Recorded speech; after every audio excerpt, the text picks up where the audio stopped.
well as Cabinet Secretary of Matters Mining, that is Salim Vuria, and Matters Cabinet Secretary of Lands, Zakaria Njeru, to be appearing before the Senate this particular morning. So we'll be diving into that particular matter, pardon me, on the effectiveness on the cabinet ministers appearing before the National Assembly and also the Senate. You know, still on matters, the standing order, as per the standing orders, the cabinet ministers have to answer the queries that are raised in the House. If it is not as urgent, maybe 30 days or less, and if it is as urgent, 48 hours to around 3 days. So we'll be taking a look at that as well. Stick around, keep talking to us on our social media platforms, which are below your screens. Real quick, let me take a look at what is happening on the dailies, and we definitely start with the Daily Nation. Let me start right there. Ruto Raila talks flop as MPs feud, pardon me, collapse. It's one step forward, two steps back for the bipartisan talks led by representatives of President William Ruto. There's Miolo Monza, One Kenya coalition yesterday declared the suspension of the discussions until consensus is reached on the composition of the team. The story is extensive on page 4 and 5. But Kenya Kwanza says the talks stand adjourned to allow the co-chairs to meet the core principles, President William Ruto and Mr. Raila Odinga, to find a solution to the impasse. Quite interesting, you know, dynamics there. The language used, as Mia says, it is suspended, but Kenya Kwanza says we're just adjourning it till we meet the core principles. We'll be taking a look at that kind of, you know, language used there.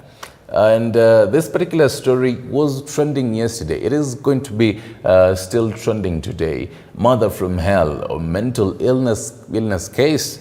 A woman who butchered and cannibalized her own daughter has blamed her low self-esteem for the horrific crime that she carried out inside her parents' home in Kitengela. This was like a whole 3 minutes video. If you had the strength to actually take a look at this particular video in page 14, you can you know, read about this particular story right there. Quite horrendous. You don't really have the strength to actually watch it. Please don't.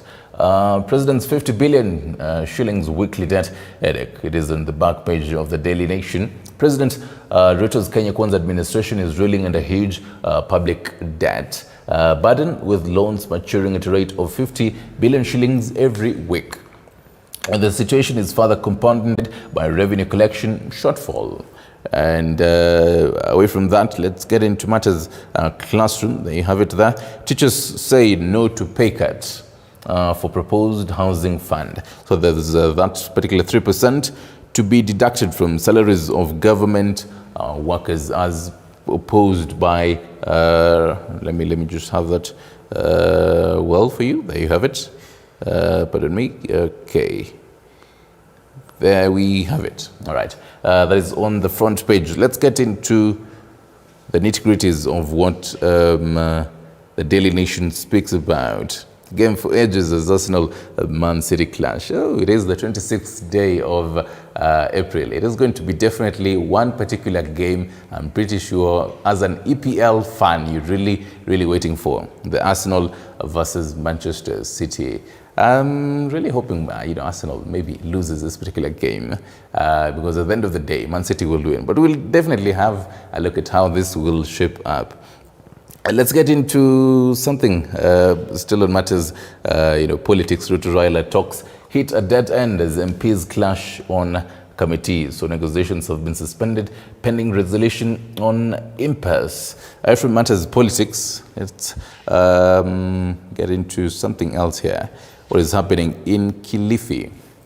Thirst for death that lurked in the depth of Shakahola village. So before running off to bask in the horrific exploits, collaborators will pray and send scouts to get reports of any other dead victims to bury as ordered by Mackenzie. This is a fast unfolding story that will be giving you the latest as it is concerned. So Justice Malindi Court has allowed homicide detectives permission to exhume all graves within Mackenzie's.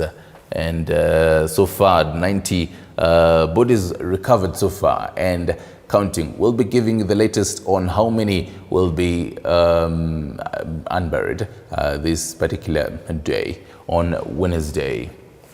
Let's get into something else here. And GSU wife and mother missing amid cult probe. So families say, still it matters the same. Family members say, as Kangala 36, his wife Wanje 35 and mother joined the cult between 2019 and 2020. Why Ruto tune on WHO, or change tune on WHO hub. Now urgency to take 30 acres of KU land for project. So President says Kenya stands to gain more from the project. Pardon me, we definitely have to wait and see how that will be shaping. Let's get into the Standard this morning. The front page, horror tales of cult graveyard. On the day, 16 more bodies of Shakahola cult members were dug up, taking the total deaths to 89. Survivors bear it all as Interior CS Kithure Kindiki defends authorities over inaction, promises tough action against Pastor Mackenzie and collaborators. Remember, I told you Professor Kithure Kindiki is set to meet and appear before the Senate this particular morning. From around 9:30, we'll be keeping tabs just for you on that. And this is one particular issue that will be key among the senators there. He'll be grilled on matters, the security organs in Kilifi, in Malindi, in Shakahola, and the intelligence service right here. All these years, what have they been doing? How much intel have they gathered so far? These particular questions and queries that we definitely expect the Senate and the senators to ask Professor Kindiki. So we'll be keeping an eye to see what he'll be saying and what he'll be addressing. Still on the front page of the Standard this morning, woman accused of stabbing baby and eating organs. You can take a look at that story on page 3. Matters international in the United States of America. Yes, Biden ran for re-election on world page 28. And will fading Arsenal stop City? Quite interesting. We'll be hoping to see how that will play. I don't know, my director Nick, which particular team he always supports, by the way. Hopefully he's not an Arsenal fan. He tells me he's a Chelsea fan. I hope he didn't tell me he's a Chelsea fan. Why are you Chelsea fan? Anyway, 89, the number of deaths associated with Pastor Paul Mackenzie's cultic church in Shakahola, Kilifi as yesterday. So these are the briefs as per Standard. Survivors talk of marathon fasting. Friends' last meal with missing air hostess. Our herders exposed cult's hideout to the world. Grieving parents' long wait for word on the children. Interior CS has a hard time defending authorities. End of the world. Pastor Mackenzie's forsaken hideout and state talk staff pledges to regulate religion. And we'll be taking a look at how that will also be on matters your electricity right now. And hopefully you have electricity as you're watching this particular show. If you don't, you can take a look at our YouTube pages and just stream live. You have lower power bills, you will have to wait longer. You can take a look at that story on page 25. So why will you have to wait longer? Government says ongoing heavy rains have only marginally increased water levels as hydroelectric dams to continue relying on expensive thermal plant. Can dive into that story extensively on page 25. Let's get into something else here. And still on matters Malindi, puzzle of missing air hostesses, childhood friends, tales of last meal. Anjete was her family's breadwinner and was only to stay in Kenya for 4 days before returning to Doha. Her friend said she has been receiving calls from friends in Qatar inquiring about Anjete's whereabouts. So there's a quote there. I learned later that her son Jason Elisha had starved to death in Shakahola. I do not understand why she did not talk about it when we met. Quite shocking tales coming out from Kilifi, and you can definitely see there. Grieving parents wait for word about their children, and they definitely have burning questions. And I hope you can take a look at these particular questions. Where was the government structure that goes right to the village elder when the massacre occurred? Why didn't anyone report to the administration? Was there conspiracy of silence, in the whole massacre? Take a look at all these particular questions, pertinent questions. We definitely wait to see if there will be any, questions ever to be solved. To matters politics, before we dive into the People Daily for a bit. With eyes firmly on 2027, Wairia steers Mount Kenya on Azimio path. So former Murang'a governor behind push to hold town meetings in central Kenya, where residents can air their grievances. Wairia has criticized Deputy President Rigathi Gachagua over his comments on shareholders in relation to service delivery to Kenyans. So this story you do have there.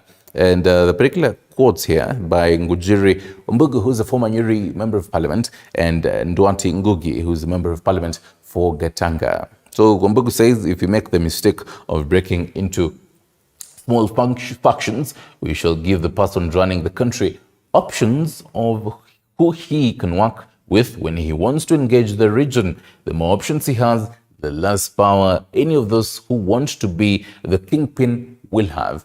According to Wambugu, what does Ngugi say? Wairia seems to be picking from Gachagua's political utterances and utilizing them to gain political mileage, and it is resonating with people. With resources he can mobilize in other counties in the region, and the conversation will keep moving. If you ask me, that's quite an interesting read there. The whole power struggle for the kingpinship in central region. In Matters Classroom, varsity students among evacuees from Sudan. And let's get into Matters People Daily before I tell you what is happening in the country. And that is definitely the page 4 of the People Daily. Sacked state officials sleep on the job. Again, this is queries that Kindiki will be probed in the Senate. Kindiki, once leader of a cult tried for genocide. There you have it.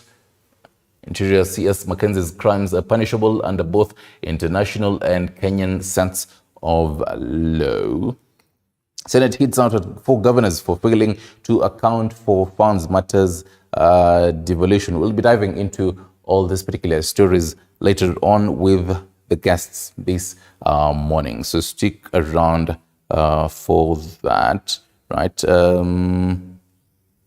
Yeah, definitely. Now, human rights groups now fear that the ongoing operation in Shakahola is not moving within the speed that it is required, and it could tamper with evidence. They want the government to put more boots on the ground as the bodies now choke up the Kilifi and Malindi mortuaries, which can hold a total of only 60 bodies. Paul Kirubi tells us more. As the digging for more bodies in the 800-acre piece of land in Shakahola that has now been declared an active scene of crime, worry lingers over the slow pace of the exercise, which is now rolling into a week. With an average of more than 10 bodies being exhumed per day, human rights bodies are now afraid that the current state of affairs in as far as the storage of bodies is concerned could lead to tampering with evidence. That area now is a scene of crime, is out of bounds for everybody except security forces. I have gazetted that 800 acres as a disturbed area in accordance with the Public Order Act. the situation could also be complicated by the fact that the post-mortem exercise is set to begin, which could further slow down the exhumation process, considering the fact that the court has granted orders for the detectives to dig the whole 800 acres of land. Hata maliza hizi tumeona kuna mass grave nyingi sana. Kwa hivyo naomba waziri kupitia wizara yake pamoja na national government walete helicopters, walete Kenya WS, walete operations zote ili kazi iwe haraka. Maana kuna wengine wanapatikana kama ni wazima. They now want the government to beef up the team on the ground as they race against time. The crisis is also being felt at the morgues in the area. At the moment, the Malindi Hospital mortuary can only accommodate 12 bodies, with the Kilifi Hospital mortuary accommodating 48 bodies. Our capacity haiwezi. Bwana CS, tunaomba tuweze kupata mashirika wale ambao wana hizi fridges ama mahali kwa kustiri hii mili. Tumeweza kusaidiwa zengine na Red Cross, lakini tungeomba kwa sababu serikali ni kubwa na muna goodwill, tuweze kupata sehemu ambazo hii miili inapotolewa kule iweze kuhifadhiwa. By today afternoon, the Kenya Red Cross Society recorded 213 persons who are missing. Among them, 112 who are children below 18 years who are suspected to be followers of controversial Malindi Pastor Paul Mackenzie. Kenya Red Cross Society Coast Regional Coordinator Hassan Musa said they are still receiving more relatives of family members who are looking for their loved ones. Hasa kwa wakati huu tangu ianze hii issue ya Mackenzie mpaka saa hii sijampata mtoto wangu, simpati kwa simu, kimpigia simpati. Mtoto wangu ni yeye na watoto wake watatu. Mtoto wangu anaitwa Lorin Ngumbao, yuko kule na bwanake. The Malindi Hospital mortuary is also overwhelmed with the bodies, which are currently more than 90, including the 73 that were brought from Shakahola and those of people who died at the hospital. Paul Kirobi, TV47. The horror in Shakahola, there is need to tighten regulations around the Bill of Rights in relation to freedom to worship to ensure that every member of the public is safe. These are the words of Interior Cabinet Secretary for Interior Kithure Kindiki in his visit to Shakahola, Kilifi Tuesday, where the exhumation exercise of bodies is ongoing of followers of Pastor Paul Mackenzie. Professor Kindiki calling for review of the Constitution while asking investigative and prosecuting bodies to also build a case of genocide along terrorism. Ugali. More than 80 kilometers from Malindi town, Kilifi County, sits the site of what has now become Shakahola mass graves, a grim turn of events that could arguably be Kenya's worst massacre. You can see the grave, how it is. On Tuesday, Interior Cabinet Secretary Kithure Kindiki toured the 800-acre piece of land, which detectives from the DCI have pitched tent in a bid to unearth the extent of the damage Pastor Mackenzie has allegedly done to his supporters, whom he has been accused of brainwashing to starve to death with the promise that it was a way to meet their maker. After a day's search, detectives managed to unearth 16 more bodies, making the number rise to 89. More than some of the recent terror attacks in the country, such as the Westgate Mall attack, which claimed 67, and the Dusit attack, which claimed 22. We have been able to discover, until this hour, another 16 bodies, bringing the total to 89. And this is as at now. The process continues for the rest of the day, and we don't know how many more graves, how many more bodies we are likely to discover. The number of the bodies is expected to rise significantly after the court granted homicide detectives permission to exhume all graves within the 800-acre farm in Shakahola Forest in Kilifi County, no matter how long it takes. Previously, detectives had only been allowed to exhume 16 graves, including the one suspected to contain the bodies of 2 children. Interior CS now asking investigative bodies to now follow crucial leads to build a case against Mackenzie and his collaborators to not only be charged with terrorism but also genocide. All those who helped him perpetrate his heinous crimes, that they pay with the severest and most painful punishment available. And therefore, we do not expect Mr. Mackenzie will get out of jail for the rest of his life. Further, the cabinet secretary revealed they will cast the net wide, alluding that such extremist and religious activities are being propagated by several individuals and weighing into the raging debate over regulation of religious institutions, Kindiki hinting at regulations of religious institutions. We must review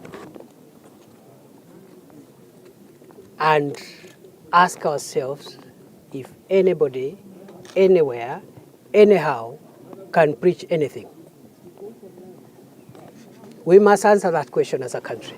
There are no two ways about it. As of the point in case of Mackenzie, Kindiki called out the pastor for causing harm and pain to many innocent individuals. Shock and horror, a pilgrimage of death covering the clouds within Shakahola village, with the numbers of bodies exhumed continue to rise. The Ministry of Interior now changing tack towards this particular operation, moving towards search and rescue of persons alive.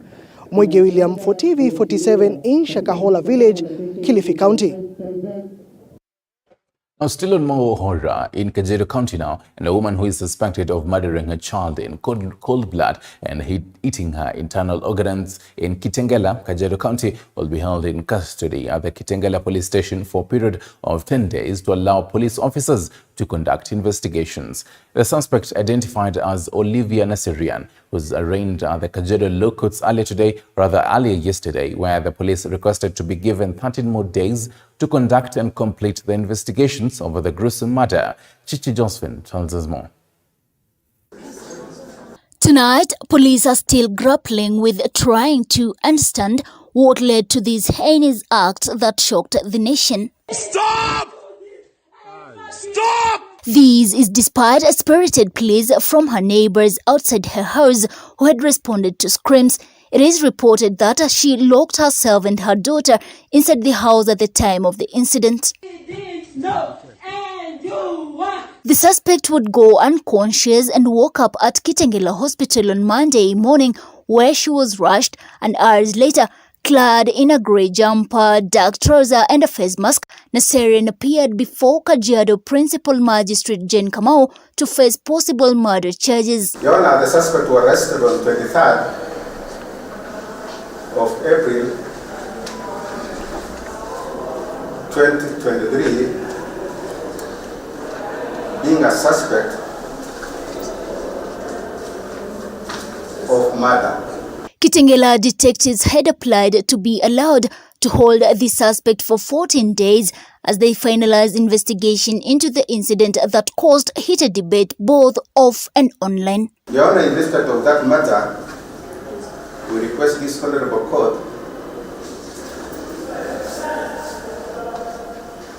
to give us an order to remand the suspect at the Kitengela Police Station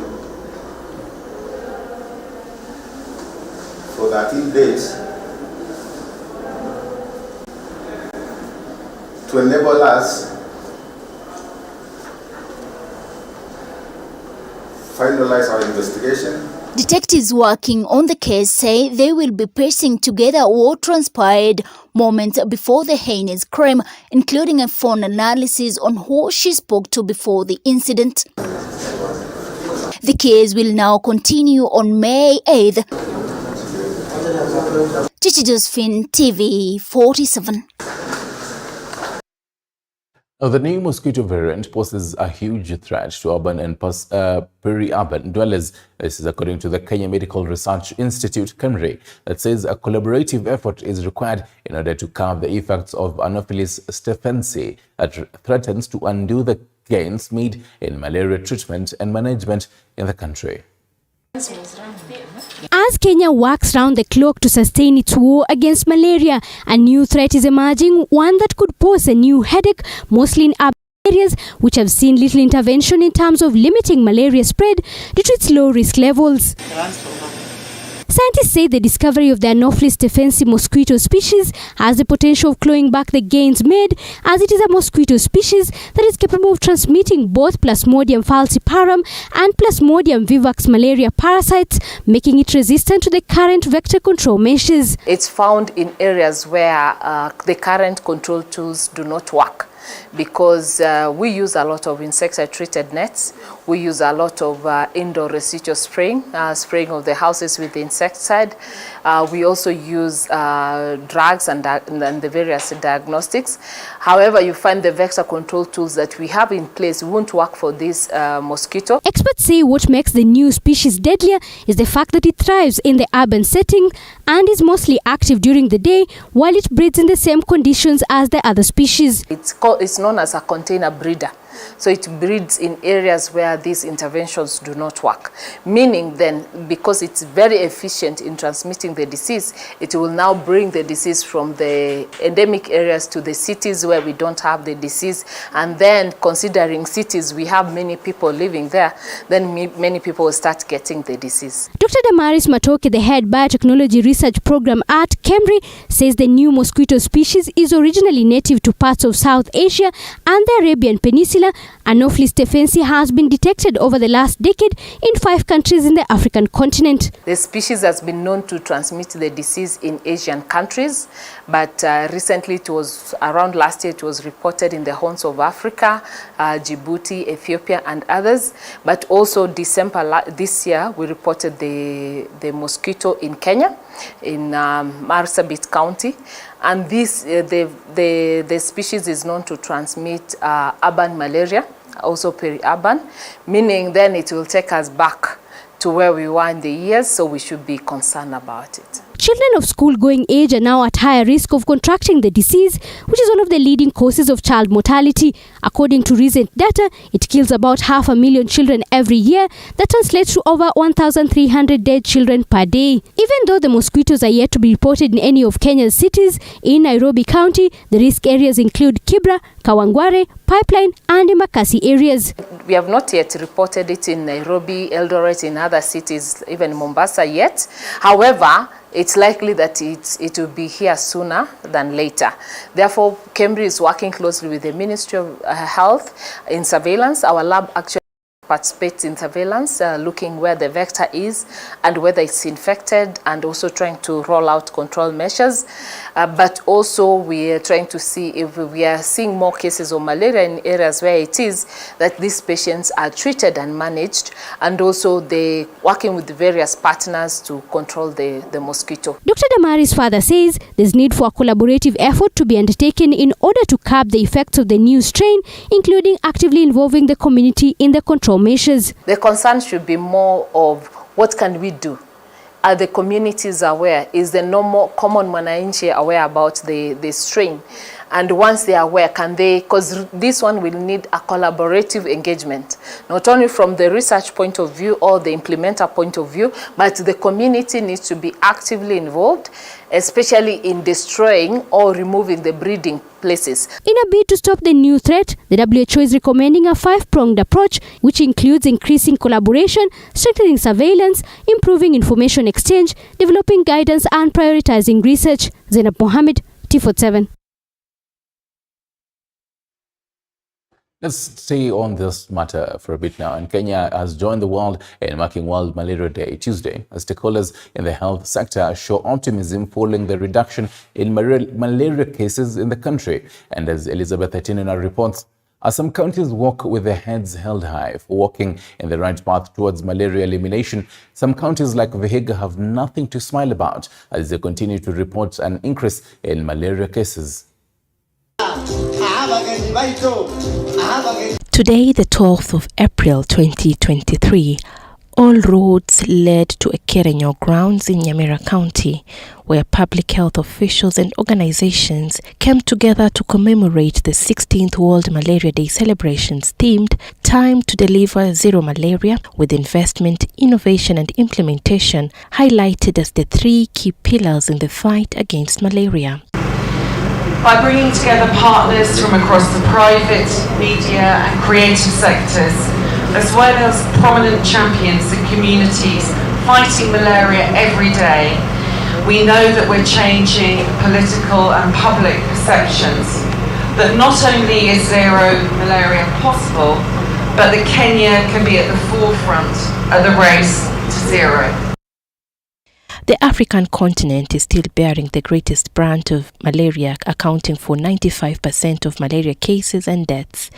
In 2021 alone, over 475,000 children under the age of 5 died of malaria. Kenya currently has a 6% malaria prevalence, down from the previous 8% reported in 2015. There are 3.5 million clinical cases of malaria reported in various health facilities in the country every year, and 10,700 deaths are reported in the same period.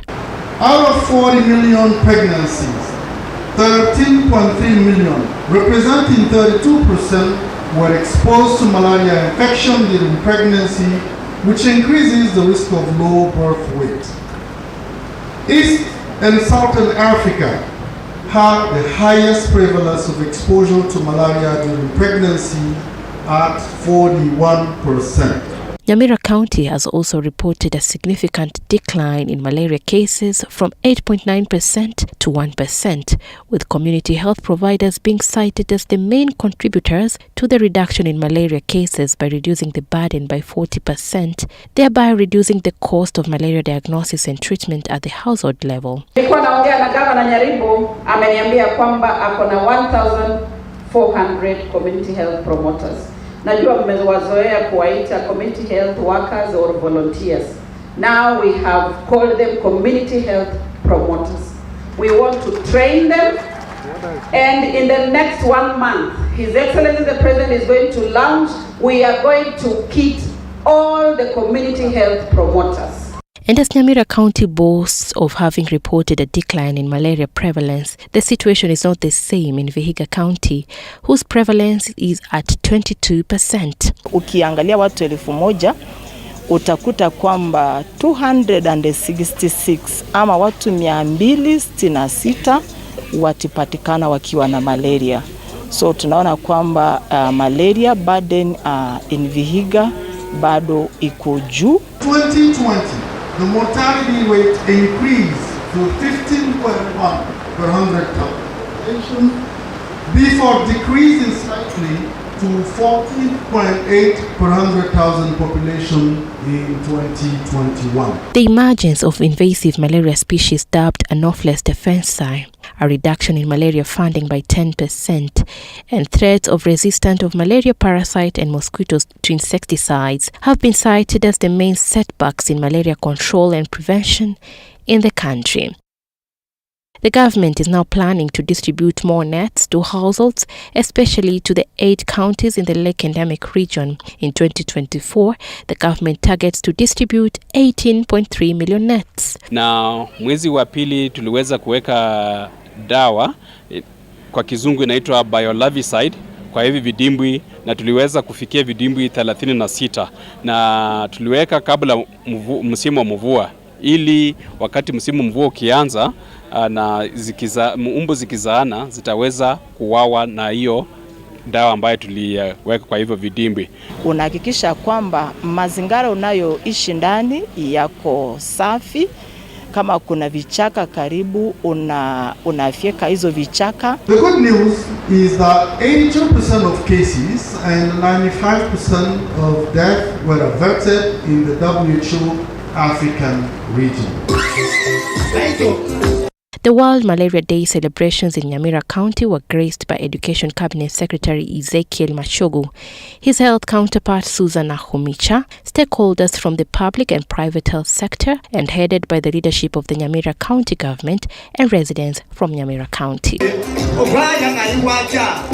Elizabeth Atieno, TV47, Nairobi. Let's shift gear now, and over 2,000 families are at risk as devastating floods set records across Mandera County after 12 hours of heavy rainfall. Some 100,000 families are also displaced in Mandera East, Mandera North and Mandera West. As our northeastern correspondent Hashim Jimal reports, displaced residents are now calling for urgent intervention. As the rainy season continues in various parts of the country, the heavy downpour is seemingly becoming torrents of pain for a section of residents in Mandera, 200 of whom have been displaced as the rain caused floods, which submerged their houses and uprooted trees. Children are seen playing inside the water, oblivious of the looming threat of being washed away, let alone the health hazard that comes with the flooding. Ile kitu ambayo imesababisha hii maji kufurika ama kusababisha uharibifu kama huo ni kwa sababu njia yote ya maji imefungwa. Njia yote ya maji ambayo ilikuwa inaelekeza maji yote kwa mto imefungwa. Na kwa hivyo tunataka kwa haraka serikali ya county pamoja na ile ya national waje. Displaced residents are calling for urgent intervention for evacuation onto higher grounds. Mandera Governor Mohamed Aren Khalif, while assessing the impact of floods, urged them to be aware of their kids, as most of them are seen around flooding areas.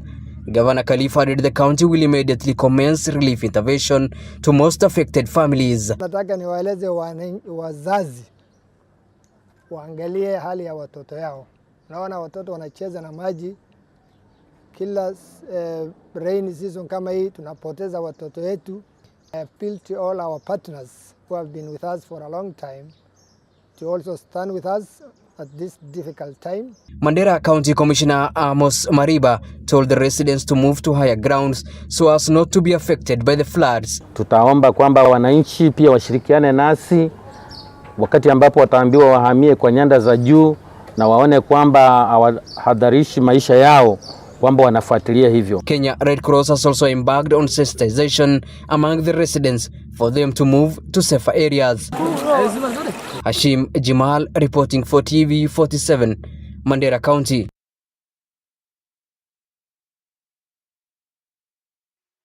And matters security in Kenya has joined other countries globally in the race to evacuate its citizens from the war-torn Sudan. This is after the first batch of 39 people landed Monday night aboard a military plane. According to CS Defense Aid Ndwale, 900 people have been mapped out and that there are elaborate plans to evacuate more people. A few minutes to 10 p.m. Monday. The first batch of evacuees, consisting of 19 Kenyan students alongside 19 Somali nationals and a Saudi Arabia national, touched down in the Jomo Kenyatta International Airport aboard a Kenya Air Force aircraft. Muthoni Njogi explains that she had been in Khartoum for 2 weeks, and since the tension broke out in major parts of the country, there was electricity blackouts as well as lack of food and water. So most of the time we were sleeping, as in lying down on the floor, just praying and keeping positive. And I strongly had the feeling that I had to keep positive, very focused, and above all, to take any risk to get me out of that country.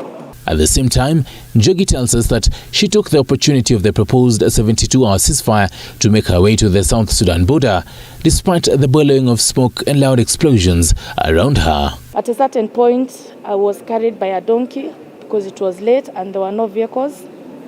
And so the Southern Sudan policemen, or rather the army, they escorted me to the immigration, and then they took me with their vehicles to a safer place where I spent the night, and in the morning they escorted us to the airport.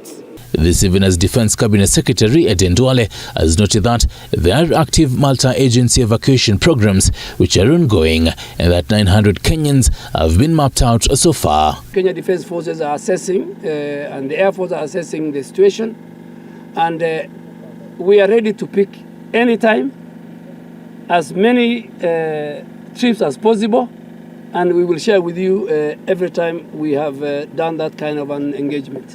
So far, the death toll has risen to at least 427, with those injured being over 3,000 people. This comes amid an ongoing external pressure for both General Mohamed Dagalo of the Rapid Support Forces as well as General Abdel Fattah al-Burhan of the Sudan Armed Forces to cease fire. Stanley Nyiringita, TV47. Now let's talk about your hot plate of Ugali and the push and pull between the government and millers over the maize imports are seen as the biggest reason why cheaper maize flour is not available in your local shop.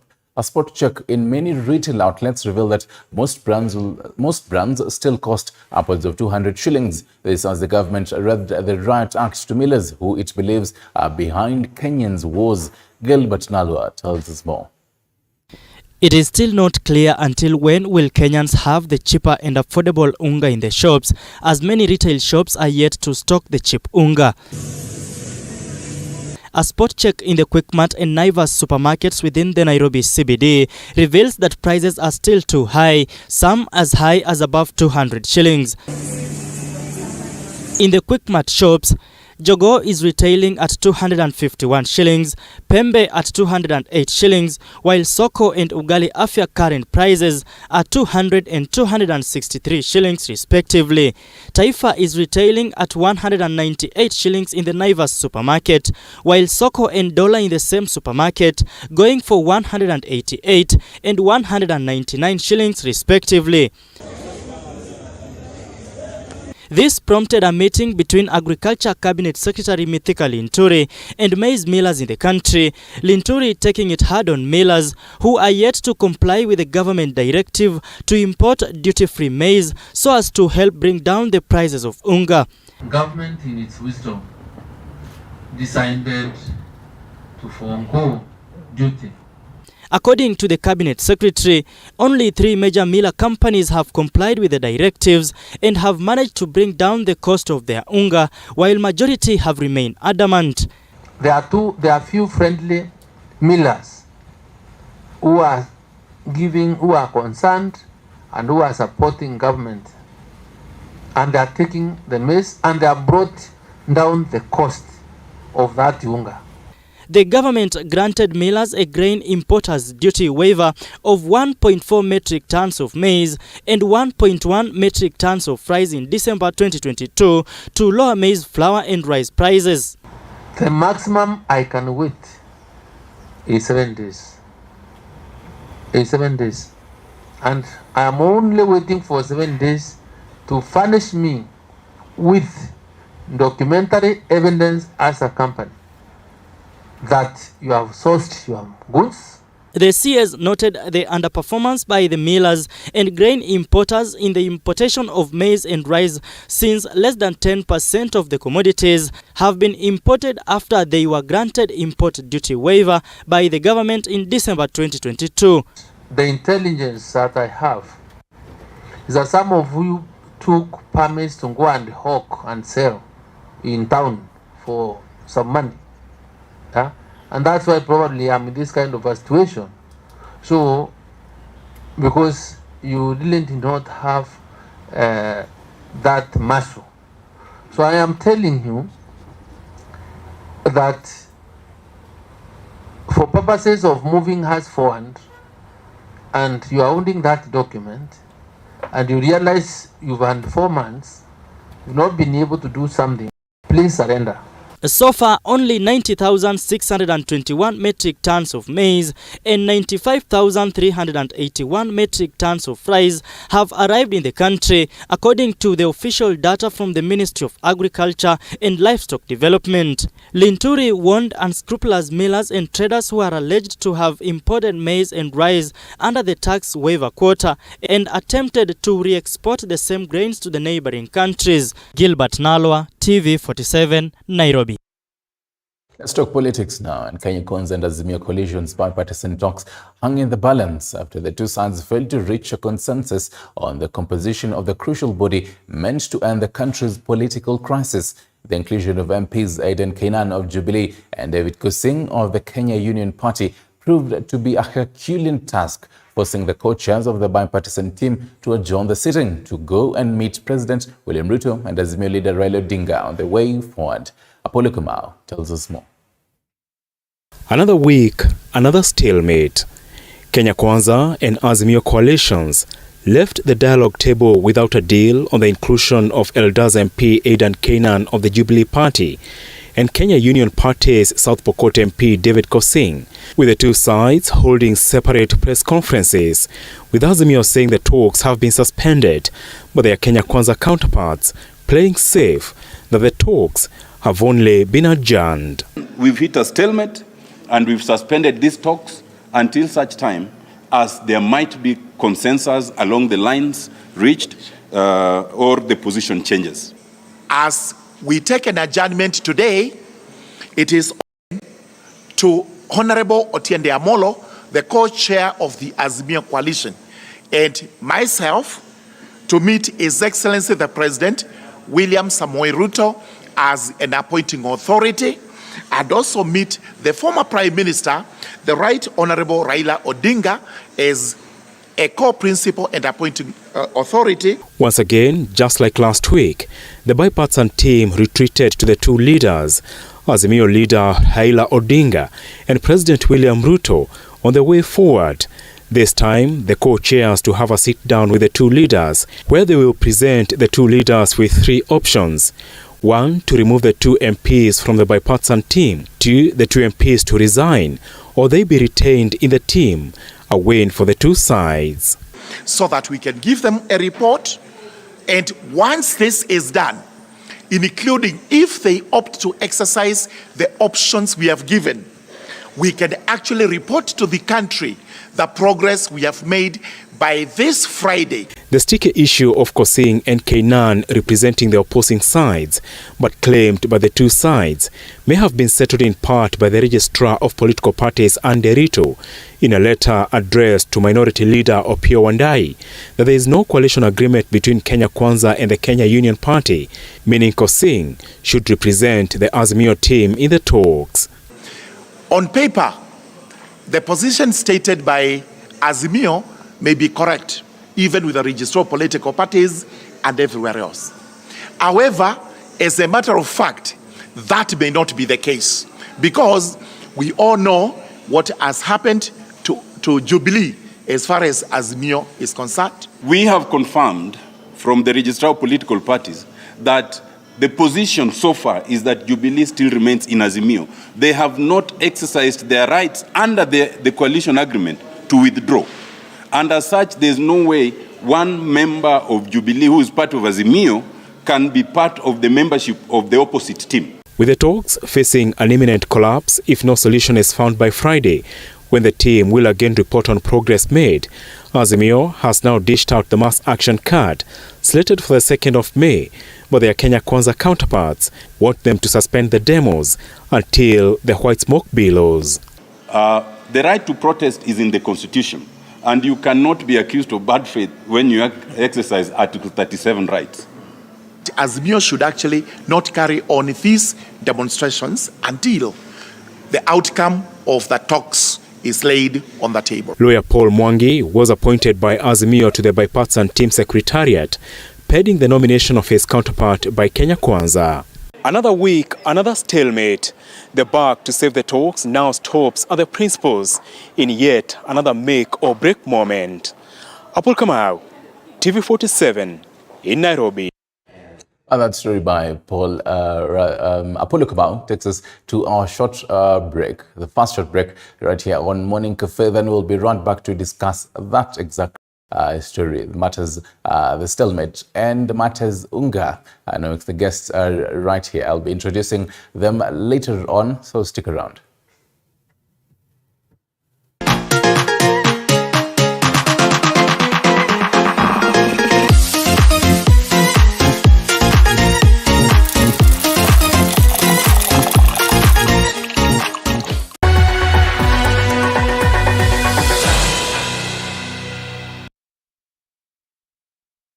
She looks put together.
welcome back. And despite a promise by President William Ruto to lower the cost of unga as low as 150 Kenyan shillings by mid this month, a spot check done by TV47 in Quickmart and Naivas showed that in the central business district shows that Kenyans will have to dig deeper in their pockets to access unga. And the Quickmart shops, Jogo is retailing at 251 Kenyan shillings, Pembe is at 208 Kenyan shillings, while Soko and Ugali Afya current prices are at 200 Kenyan shillings and 263 respectively. Taifa is retailing at 198 Kenyan shillings in the Naivas supermarket, while Soko and Dollar in the same supermarket going for 188 Kenyan shillings and 199 Kenyan shillings respectively.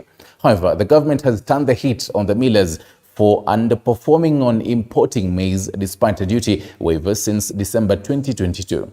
This morning we discuss who the buck stops on when it comes to your hot plate of ugali. And let me introduce the guest real quick, Honorable Joe Mutambu, former Member of Parliament in Mwingi, and Nurdin Kagai, a lawyer. Good morning, gentlemen. Good morning. Morning to you. Mko salama? Yes. Karibuni. Yes. I don't know.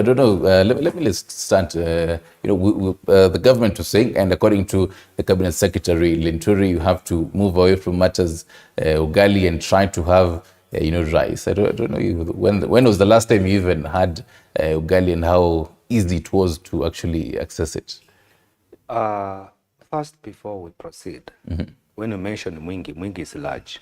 Actually, it's supposed to be a county. Yeah. So there's Mwingi Central, there's Mwingi West, and there's Mwingi North.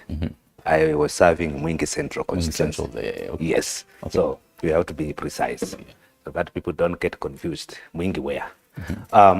Talking of maize, I think this subject has become more political than the reality. We don't tell Kenyans the real story. We talk politics. And once we do that, we confuse everyone. I will not be quick to judge that the unga has not gone down. I would ask myself to go down to where and from where. That is the question. Then number two, I will ask myself, what is it that being propagated out there that the cost of living is too high? And I'm not defending anyone here. I'm just being truthful. It is just last 2-3 years when we were told by the same people who are now agitating for the unga to go down, who told us that they stop bweka-bwekering because of cost of living. Yeah. In 2016, 2020, 2021, 2019, during COVID, we had COVID and we had high cost of living. It is that time we were told, wacha kubweka-bweka. Hakuna serikali haina deni. When I'm in government, I tend to keep quiet. But when I'm outside the government, I tend to make a lot of noise. And that is where the entire confusion is coming from. When you tell a Kenyan or a miller to sell unga at 70 shillings, what are you saying? You are saying you don't value the farmer anymore. You don't even think about the farmer. And the Kenyans as a consumer and the person who produces. If the farmer farms their maize, they would want to get profit out of it.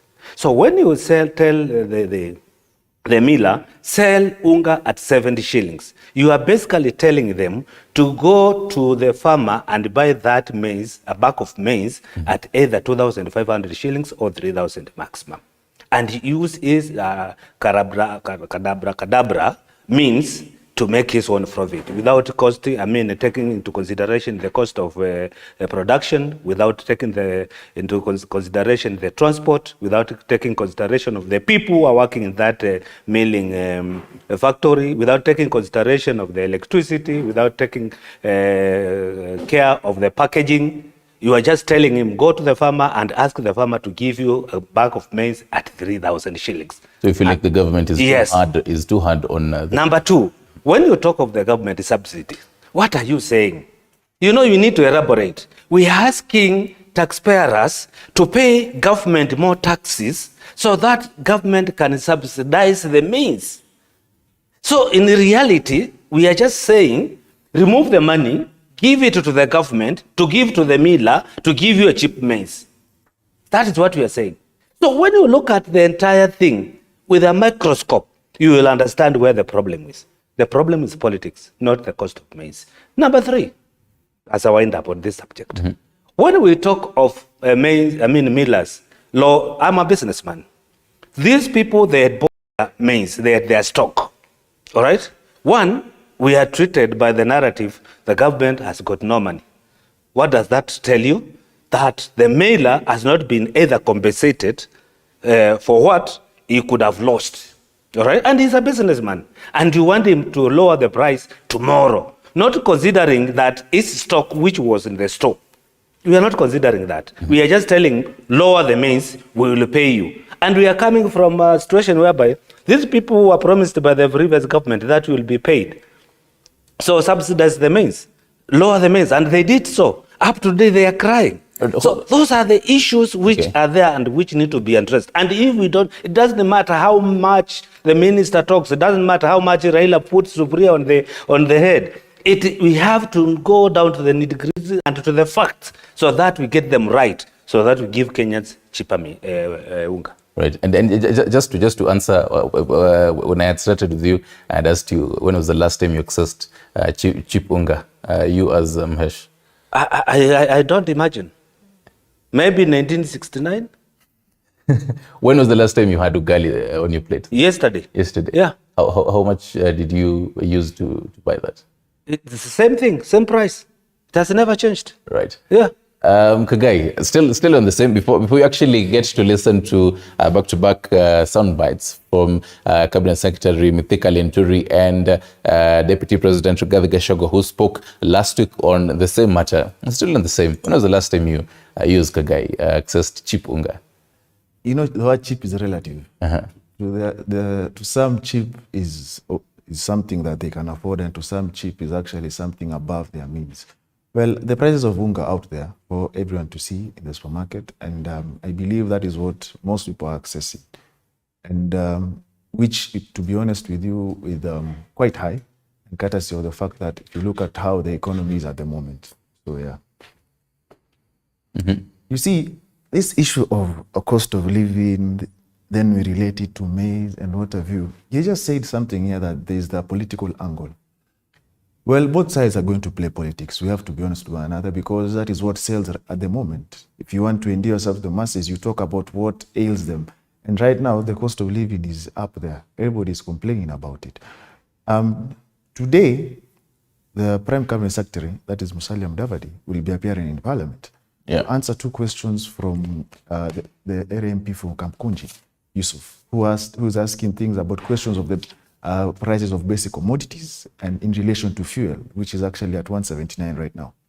And also he'll talk about the status of the relief food. This tells us that since independence, we're still suffering the same diseases, the 3 of them. That is ignorance, diseases, and poverty. It's the same thing, you see. And the sad reality is that Kenyans are treated to a circus every other. After 5 years, you get an election, people come into office. And the reality is that I think right now the political class need to understand one thing. The promises they make during campaigns, which most of them are lies, and then when they get into office, they realize whatever they promise cannot be done. And that is why I never understand this craze for 100 days. You promise me heaven in 100 days that you know you won't be able to achieve. It's rather you promise what you know you can achieve. Because at the end of the day, there are those who are expecting miracles in 100 days, which now they haven't seen. There are those who are expecting a certain acts on certain cartels after the Bible was put down, which has not been seen. And then yesterday we saw the Minister for Agriculture, that is Linturi. He's saying that he's actually giving the millers a deadline to actually import. The travesty in all this is that when he appeared before the committee in Parliament, under Article 35 of the Constitution, that is access to information, he was asked a simple question. Which are these companies that were given the right to that actually imported? And he said he cannot disclose that information. That is sad reality. He looked at them in the eye and told them, I cannot give you the information. So the question now is the push to have the millers actually import a way of trying to run away from actually giving us the details we sought under Article 35? So we have to understand that, yes, as he rightfully said, there is politics at play, but both sides are playing the politics. The Kenyan, at the end of the day, will only enjoy when their interests are put before the political interest. Because right now, If you are a foreigner in Kenya and you landed here, I had a friend of mine who came to visit me. He asked me, when are you guys going to vote for your elections? I asked him why. He told me your political tension is too high. You have a government that is actually campaigning. You have an opposition that is also campaigning. You have an opposition that wants to run government. You have a government that wants to act like it's in government but is in opposition at the end of the day. So that tells you there is a disconnect. And this goes back to chapter 6 of the Constitution, leadership and integrity. We don't have issues of law in Kenya.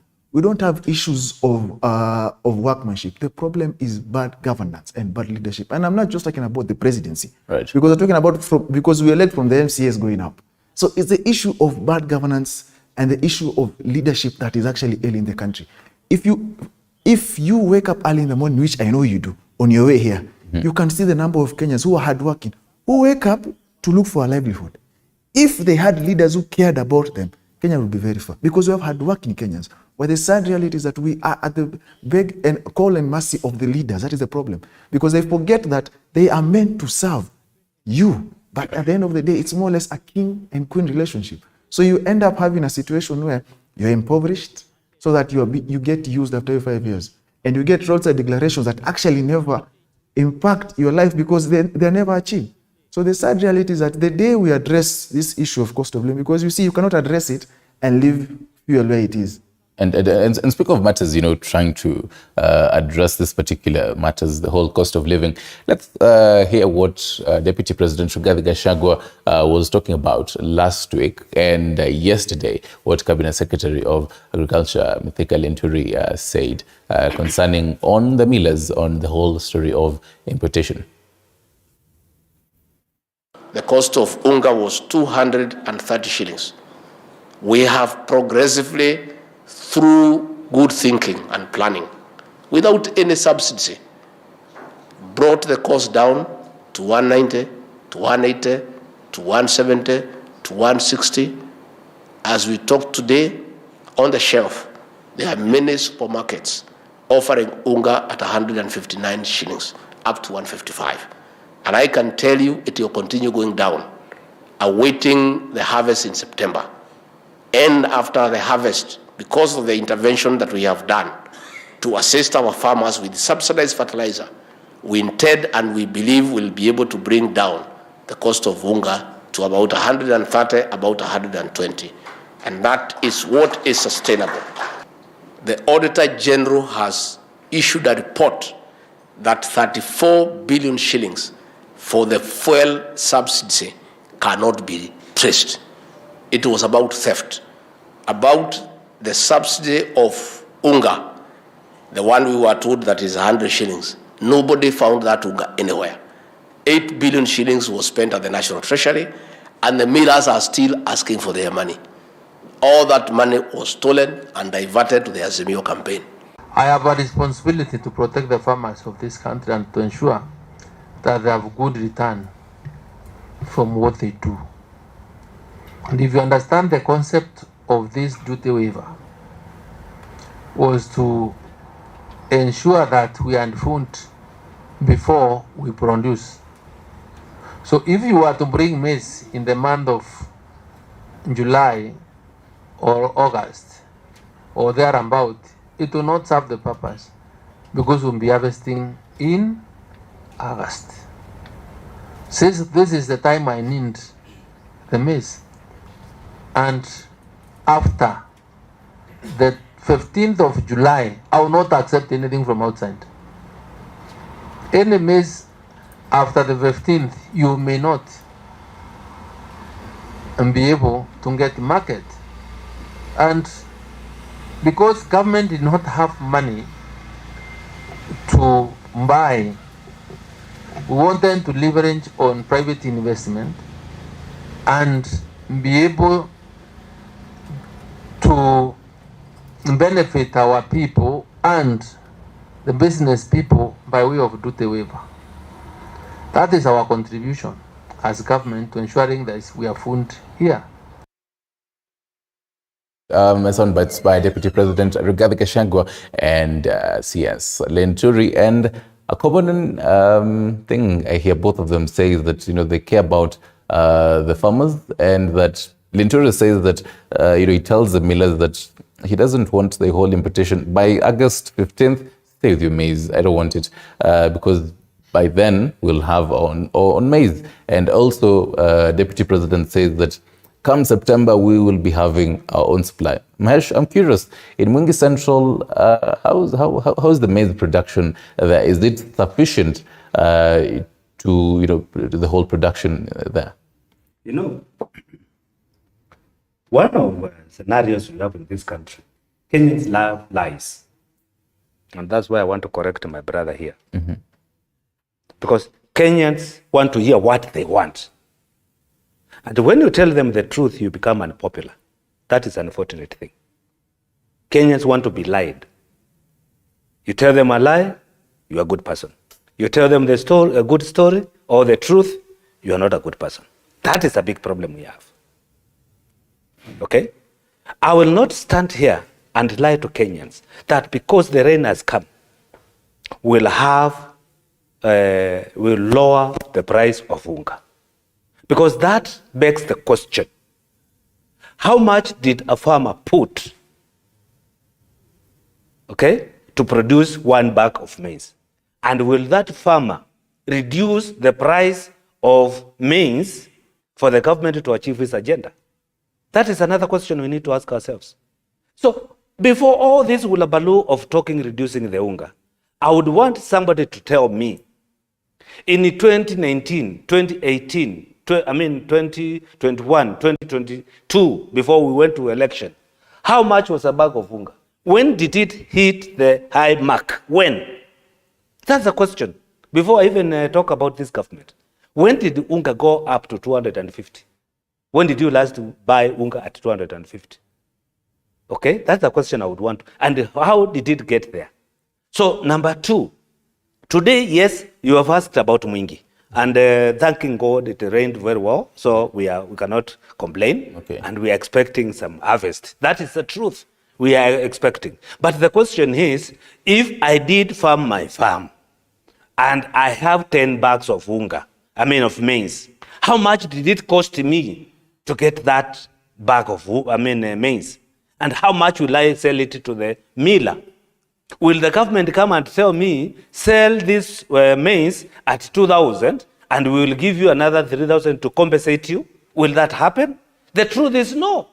So it doesn't matter where the maize is coming from, either from our own farmers or from outside.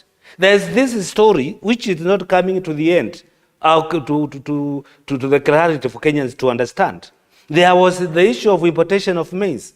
I want to tell you, as a businessman, I know what happened.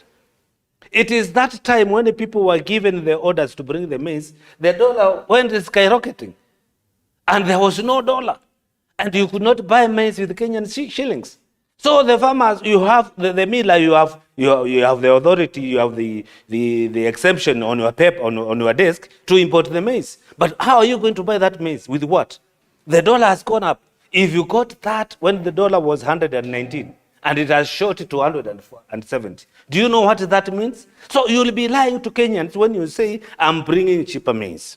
That is number 1. Number 2, how and who was given the tender to bring? Is it all the millers, or it is some millers who are given tenders, or some business people who are given a tender to bring the maize? And when it gets here, whether you have bought it tax-free or duty-free, at one point you will need to put your markup because you have used your money. The government gave you the authority to bring the maize, but they never gave you money to bring the maize. So you'll have to use your money. There's what we call cost of money. Either you went to the bank to borrow that money, because nobody would have that kind of money in their bedroom to go and buy maize tomorrow. They will have to do some financial arrangements. Yeah. Those financial arrangements, also there are costs in it. So people looked at them and did their mathematics and they said, and that's why you see my good friend, the minister, is getting frustrated that people have not brought the maize.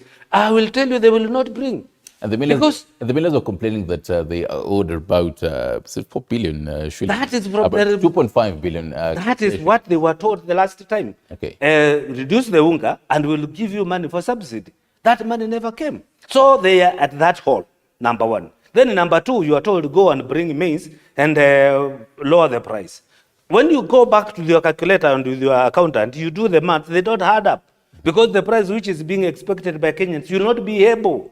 So instead of lying to Kenyans, you stay put. You don't bring the maize. Right. So, and once you say you are going to force the millers to lower their prices, what will these millers do?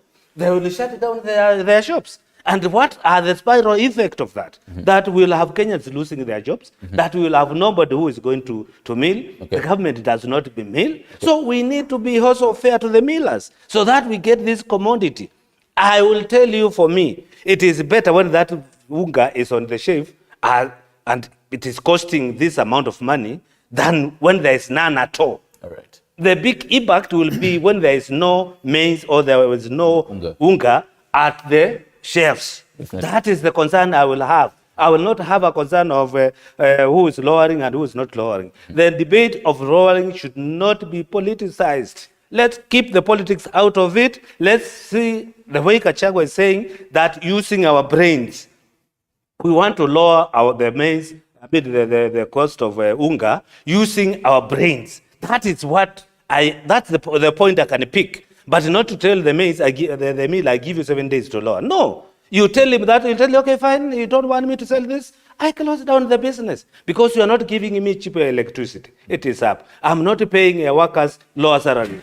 COTU is there saying that increase the salary of the workers, minimum wages. It's there, it's calling. You are not giving me packaging price at lower price. Okay. You are not, I'm paying all the taxes. There is a municipality tax, there is, I don't know, pay as you earn, I don't know, there is a capital gain, there is so many taxes which the miller is paying to the government, including 16% VAT. Right. So when all those things put together, the amount of money which goes to hunger is enormous. And you cannot ask this person to operate within that parameters and to tell them to lower the hunger. So if we take the route Deputy President is talking about, using our brains, to use your brains, it calls those people down. They tell you, the government, kindly remove this tax, remove this, remove this, remove this, so that we give Kenyans lower we lower the price of hunger. Right. If we don't go that route, forcing them, it will not work. And speaking of matters, sitting with them down, we did see them,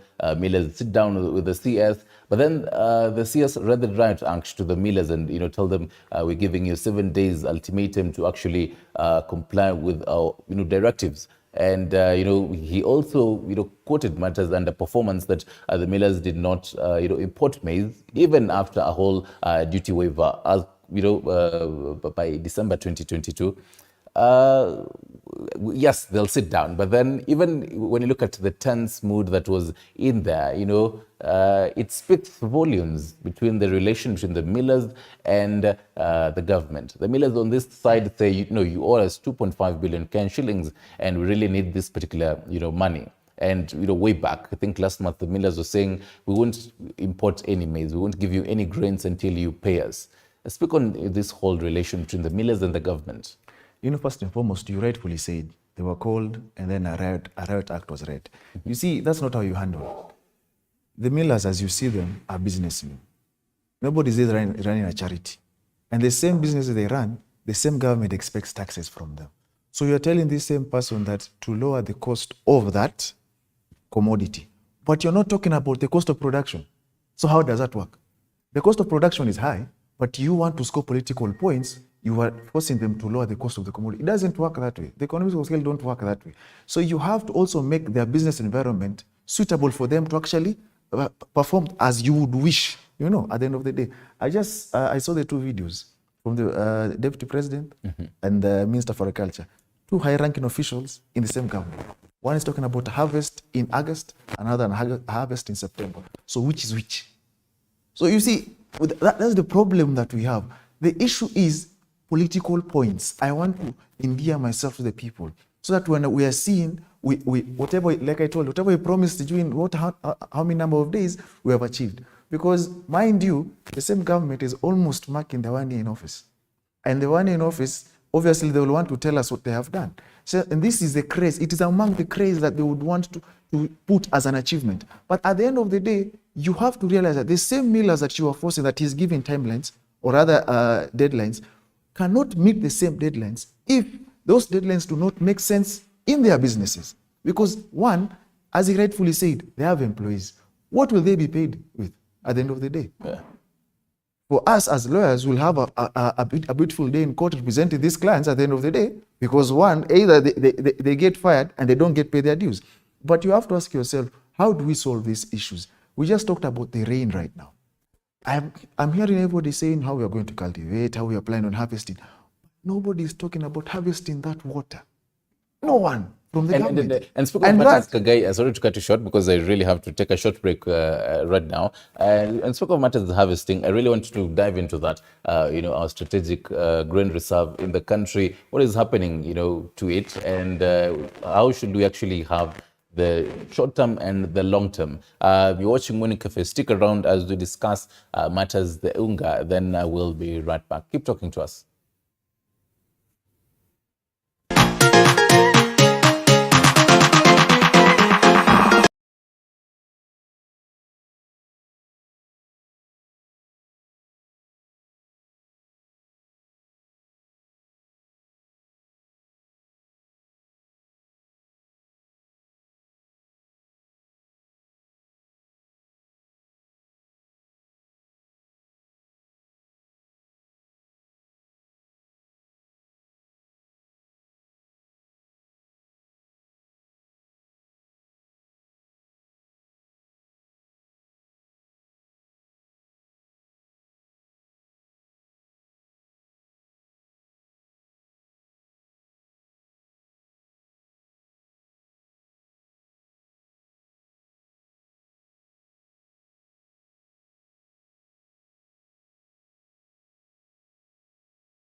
Minutes past the top of the hour. You're watching Morning Cafe as we discuss matters how to really have a cheaper unga and actually lower this particular cost of living. Kagai, I had cut you short on matters. We're discussing here how there are still rains. There is ongoing rains, and even in parts of Mandera, we're actually having a particular story on that.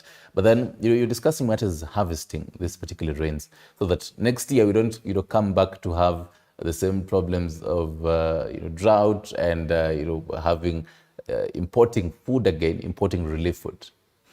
You know, as they rightfully remind us every day that they are new in office and what have you. So we expect them to have a plan, because those who came before you did the same things as their predecessors. Right now we are seeing the rains, and we thank God for the rains. But now the question is, as everybody is talking about all these other things, nobody's talking about how we're going to harvest that water. We're seeing scenarios where they're causing floods, there's loss of lives, there's loss of cattle. Nobody's talking about where this water goes to. And then next year, we'll come back, you will see the same people with a new pay bill telling us to donate generously. Red Cross telling us to donate generously so that we feed those who are in the arid areas or in the drought-stricken areas. So at the end of the day, this is why I say it boils down to the leadership.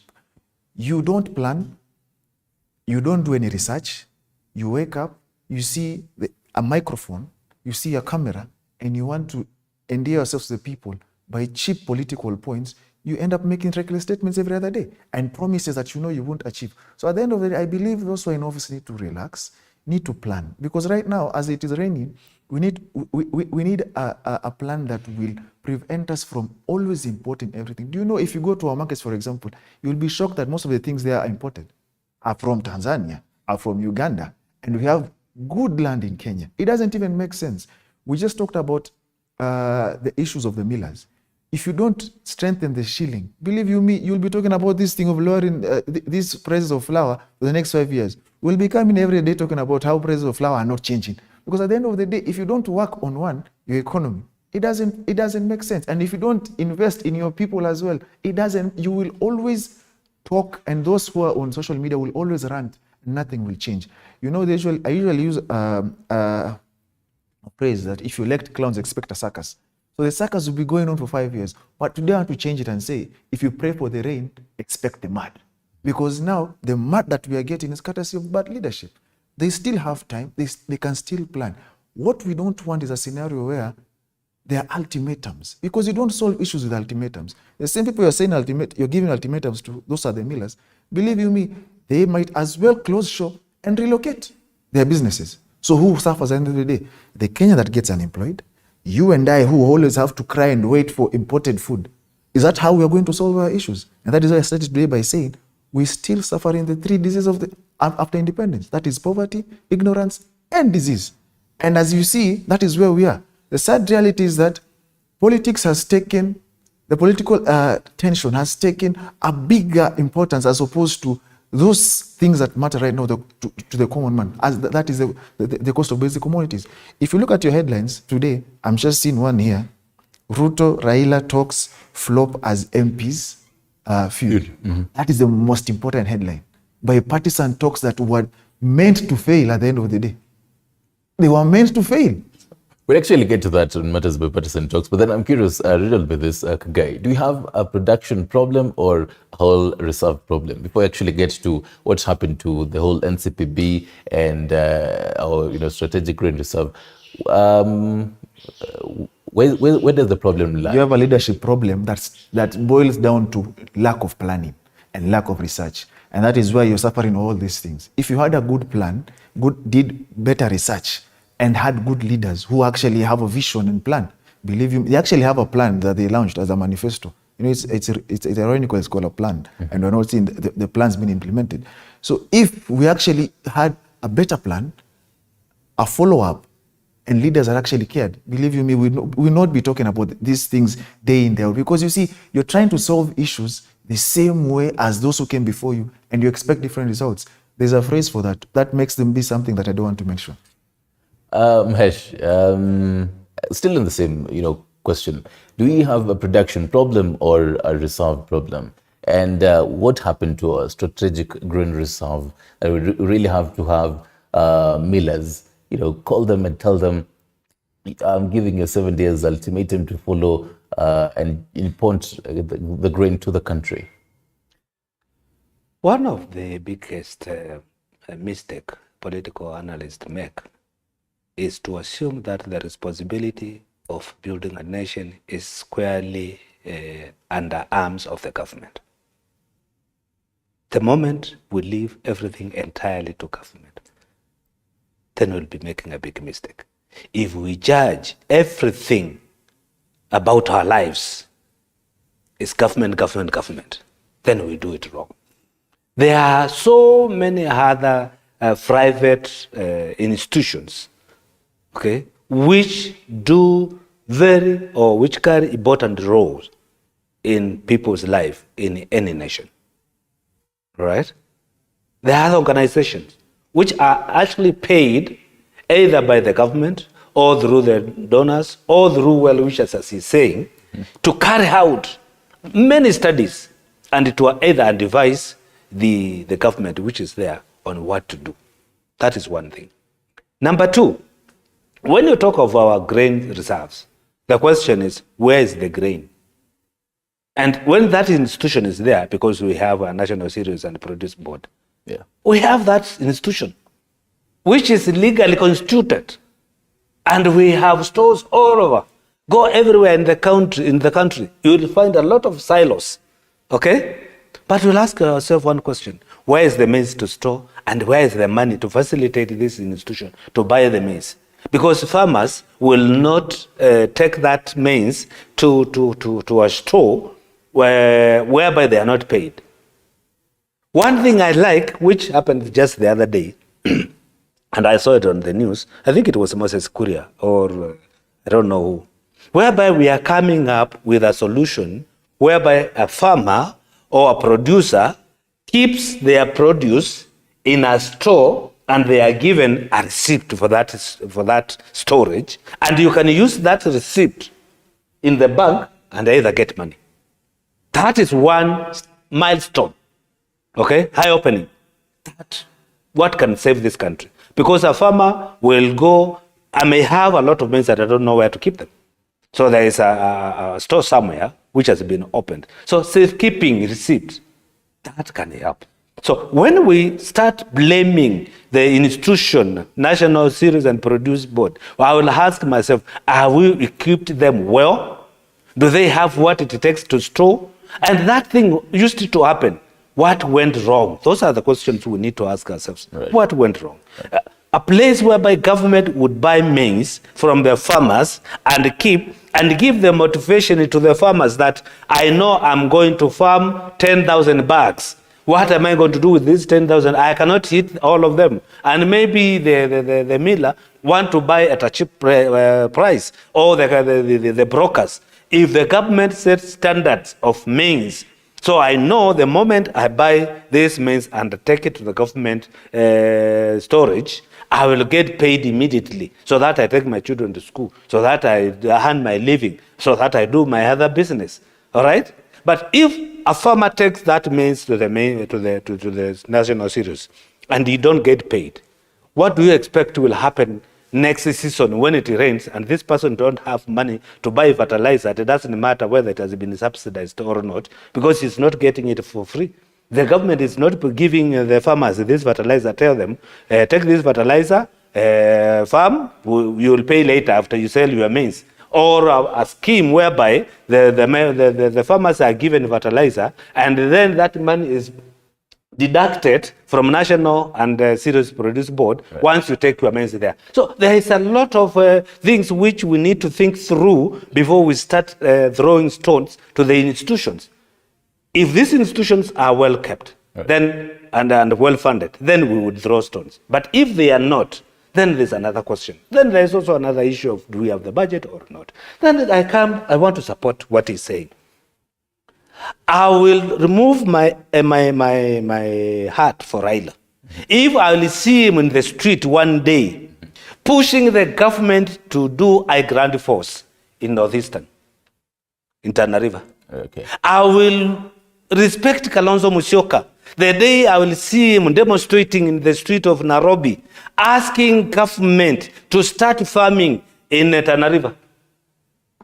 Okay? And ask ourselves, how much does it take to farm in Tana River as opposed in farming in Western and Rift Valley? How long does it take to yield for the produce to yield in those other sides of our country? And that's why I'm saying there are other institutions which do a lot of work. Researches have been done. I can tell you as we sit here, the yield of sugarcane in Tana River is 8 months as opposed to 24 months in the Mumias. This brings up the question of the maize from Zambia. You see, why are we buying maize from Zambia? That's a question we need to ask. And they have the same land like us. They have the same facilities. And we cannot say it rains more there than us. It does not rain in Egypt. It does not rain in Israel. But we buy fruits and all other commodities from those desert areas. What do? They harvest the little water they get from River Nile. I mean, that's what they do. So what do we do with these rivers which are killing Kenyans through the roads on a daily basis when it rains? What do we do with that water? Have we ever thought of that? So instead of going to the street to demonstrate for the cost of unga to go down, let us go to the street to demonstrate, to push the government to do water harvesting facilities in our country, so that tomorrow we can say the people in Ukambani, they have a high ground force and they can do irrigation. Okay. Kagai, even as you, because as I mentioned, Zambia, I've had you, giggle a little bit. As you chime in on the same, have a last word on this so that you can focus on something else. What is the effect after President William Ruto, removed the subsidy? What is the effect to this point? The effect is that the prices are felt without the subsidies. The actual prices, they come back to you because the subsidies apparently, we were told, were meant to cushion the Kenyans from high prices. And that is why you have what you have. They're saying there was no point of subsidies because it was going to pockets of certain few people, which I believe, if it is true, we need to know who these people are, because, and if, they're using taxpayers' money. He just said that we as Kenyans should not always blame the government and look at what we can do. The sad reality is that there are two ways you as a Kenyan can exercise your power. The government doesn't have power, it's people power. There are two ways. You can either do it directly or you delegate the power. Once you elect someone, you've delegated your power. It is your power. And when you delegate your power, you give them access to public funds, your funds again. So when they use your funds, then you get to ask questions as to how those funds were either used or misused. Once they are misused, you get restitution against the same people for misusing your funds. Sadly, we are not at a point where we have seen people who have misused our funds, misappropriated them, and enriched themselves, the same funds taken away from them. That is a story for another day. Right. You talked about maize from Zambia. It's not the first maize we've had. Don't you remember the maize from Mexico? Where high-ranking officials in this government were the biggest beneficiaries of the same maize. If you can remember, during a visit, during the Senate Mashinani visits by the former speaker, that was Ken Lusaka, they had gone to Rift Valley. And the farmers there were telling them, Ima India, Mexico, imeletwa na nani? And they mentioned them, there's a clip, they mentioned the high-ranking officials in this government who had benefited and who had pains, constant pains to tell people how they got paid before the farmers who actually supplied the board with their own maize. So issues of leadership, that is why I'm talking about leadership. You care about yourself more than the Kenyan that elected you. And that is my point of departure. I'm not saying all, with most leaders who are selfish, because they care about themselves, they care about reimbursing the funds they used in the elections. Right. That's the sad reality, because we have this rich, quick phenomenon that is ailing our country. And that is why he said we need better leaders. But at the same time, you cannot have better leaders if you, as a populace, are also corrupted morally.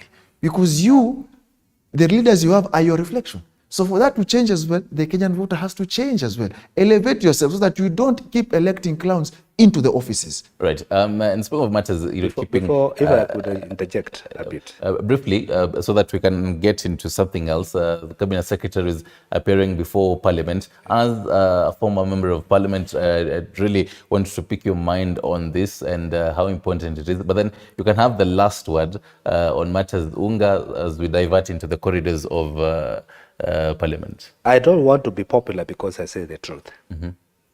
Because I'll tell you as it is.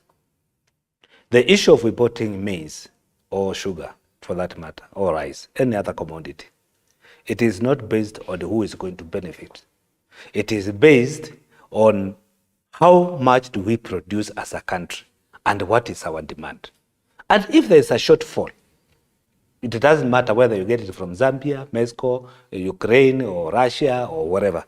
It is the responsibility of the government to feed its own people. It is the responsibility of the government. And the government should be in a position to know that our yield this season is this much or these bags, and we consume this per year. So we have a shortfall of this. So the government must bridge that gap, whether we like it or not. So importing maize will always be there if we don't plan on how to harvest enough maize for our country. Right. So that one will happen. Let us not be, be so cosmetic about this issue of the who is benefiting and who. At one point, somebody must bring that maize. And I don't care who is bringing. What I care is that a Kenyan finds unga at the shelves. Right. That's what we need to do. Yeah. So the moment we start labeling who has benefited and who has not, how do I go and bring maize using my billions that do not benefit? I must benefit. It doesn't matter who I am in the society. If you are in a position, come and show me you have the ability to bring one ship of maize which costs 10 billion. I'll give you the letter to go and bring. But if you don't have the ability, why are you complaining when another person is benefiting and he has used this 10 billion? So let us be fair to both, so all right? Business people and Kenyans. Because you cannot be fair to Kenyans and you fail to be fair to the business people, who are also Kenyans, by the way. So we need to be, for us to have these matters sorted in a very good manner, is to respect both sides. Respect the Kenyan who has a right, respect the businessman who also is a business person and a Kenyan and also has a right. Respect them so that if that person is the one who has the ability to bring and we don't respect them, we want to respect who is buying and he cannot afford a ship of maize, then we are getting it wrong. That is number one. Going to your question on the issues of what the minister will say. Mm-hmm. And actually, before you actually get to that, he had mentioned earlier that we will be expecting Prime CS Musalia Mudavadi for the National Assembly, and also Professor Kithure Kindiki, Interior CS, as well as the CS Matters Mining and Blue Economy Salim Vuria, and also CS Lands Zakaria Njeru. Previously, we've seen CS Kindiki before the National Assembly, and also CS Murkomen. I really want to get into how effective so far this particular grilling processes. Believe when your PCSs wouldn't, before they actually changed the standing orders, you didn't really have CSs there. Then now we do have them. How no. Is this, are we on the right trajectory here? When we got this constitution and we got the first parliament, which was in 2013. The CSS were coming to Parliament. Okay. Who was supporting them? Because I was in Parliament in 2013. I went to Parliament in 2013 until 2017. So they were still coming. And we were asking them questions. Okay. But what I want to put straight is this. What do you expect the CS to do? If the legislation in this country in matters of tax are very distinct and very clear, that there's what you call import duty, there is a railway levy, there is there are more than 7 categories of taxes which are legislated and they are there by law. Okay? Are you asking this minister so that you want the fuel to go down? And these are the questions the Kenyans are asking. How is it that fuel is costly in Kenya and it is cheaper in Uganda? It is because the taxes which Kenyans pay are more than what Ugandans are paying. So these good members of parliament, because they love this country so much, right? What they need to do is to say, no, wait a minute. We are overtaxing business people. We have put a lot of taxes. So if somebody is paying a fuel levy, is paying import tax, is paying railway levy, and actually that person who is bringing oil is not using railway to bring the fuel to Kenya. Okay? So you can imagine somebody who is in Mombasa, okay, paying fuel levy on a cost of petrol. And he has bought it, the petrol has come by ship, docked, removed it to the pump. And now you are telling that person to pay a fuel levy. How fair are we as a government? And it is within the powers of these members of parliament, anybody to come, even me, I can petition the parliament and say, you know what, gentlemen, we are overtaxing, and that's why we are having cost of living too high. And unless somebody says that, let me tell you, it will never go down. Because you don't expect anybody to bring fuel here and pay all these taxes, then give you fuel at a low price. Then you expect the producer or the person who has an industry somewhere to lower the cost of commodities, because that is what you want. And on the other side, you as a member of parliament, you are shouting very loudly that all these taxes must be paid. You legislated those laws. So they are there and they have to be implemented. And there is no way a KRA person will fail to implement that, because it has been passed by the parliament. If it is there, so what do you expect the minister to do? Okay. The minister cannot give authority to exempt. It has to come from parliament. So before the members of parliament call the minister and ask them, why is the petrol so high? Go to the Hansard machine and check what laws have you passed on the issues of taxes, and how much are we taxing Kenyans in terms of fuel and other commodities. How much are we taxing? Then work on that. The moment you remove fuel levy, or the moment you remove a railway levy on fuel, definitely the fuel will go down. The moment you remove, I don't know what levy to that, definitely the fuel will go down. So you don't expect Musalia Mudavadi to do some magic. It doesn't matter whether Jesus of Tekorean comes from his area or not. What matters is what is on the paper, and that's what makes the price go down. Right. It is not the question of Yesu wa Tongareni. No, there is no magic here. And I don't expect the CS to do. Even the president cannot make any magic. So long as the laws are there and they exist, and you cry to the president, please remove the taxes. You as a person, you have somebody you send to parliament that has rightly put that you can exercise your powers directly through yourself or through the person you nominated to parliament and bring a bill. When I was elected by people of Mwinga and I looked at this thing you call the counties, and I know I don't become popular when I talk about it, they are too expensive to run. We have 47 governments, and this government, they don't even, when you call yourself a government, you should be in a position to sustain yourself. What is a government? It's a government which is sustained. You call yourself a government of a county, and you are begging from the national government. We need to come up with instructions to see how the counties are going to sustain themselves so that they don't borrow from the national government. Right. If it is taxes, let's put laws that the taxes are paid to the counties and then they sustain themselves. They don't bother other people. Right. Kagai, before we take a short break, still on the same. So far, what should we be expecting from the MPs, the whole grilling process? What should we be expecting from them? Did you see once the CS for Interior was in Parliament the other day? Mm-hmm. That's what you're going to expect. He rightfully said, you see, he who comes for equity must come with clean hands. You are someone in the CS to question the CS on certain issues. But you remember that in your house, the leader of majority, who is more or less the leader of government business, is in your house. Yeah. He brings government proposal and policy in Parliament, mm-hmm. which you overwhelmingly pass. Some of them never even understand what they are passing.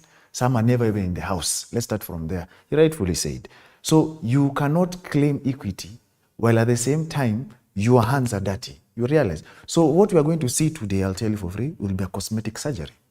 It will be the proverbial stitch in your anus to prevent diarrhea. Because at the end of the day, what you're going to see is that he's going to appear there to seem that the government is working and that they are very transparent and open and that they are being questioned. But nothing comes out of it. Because at the end of these same members of parliament, we still have issues with them who are never in the house when the budget is being discussed in parliament. Some of them are never even there. When issues that arise in the country, some of them only come to vote as per party lines. And that has always been my problem. Where you're always told, respect your party leader and vote as per your party leader. And that is the problem. Where does my delegation to you then come in? Because sometimes these taxes that you're going to vote for are infringing on my rights, sometimes actually making life hard for me. There's a point of departure where you can rightfully tell the powers that be, this via advice, you don't have to insult them. It doesn't have to be via media.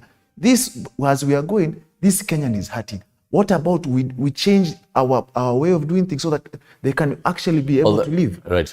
Hold that thought getting interrupted. Kindly, because again, he's the Prime CS, so we definitely, after this particular short break, will be diving into how important it will be having the Prime CS before the Parliament and which kind of questions he will be grilled upon. Stick around.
Prime CS Musalia Mudavadi appearing before the National Assembly, and two particular questions will be asked to him by MPs. And in the Senate, we will be seeing three CSs. That is Professor Kithure Kindiki on Interior, and Salim Vuria on matters mining, and obviously Zakaria Njiru on matters lands.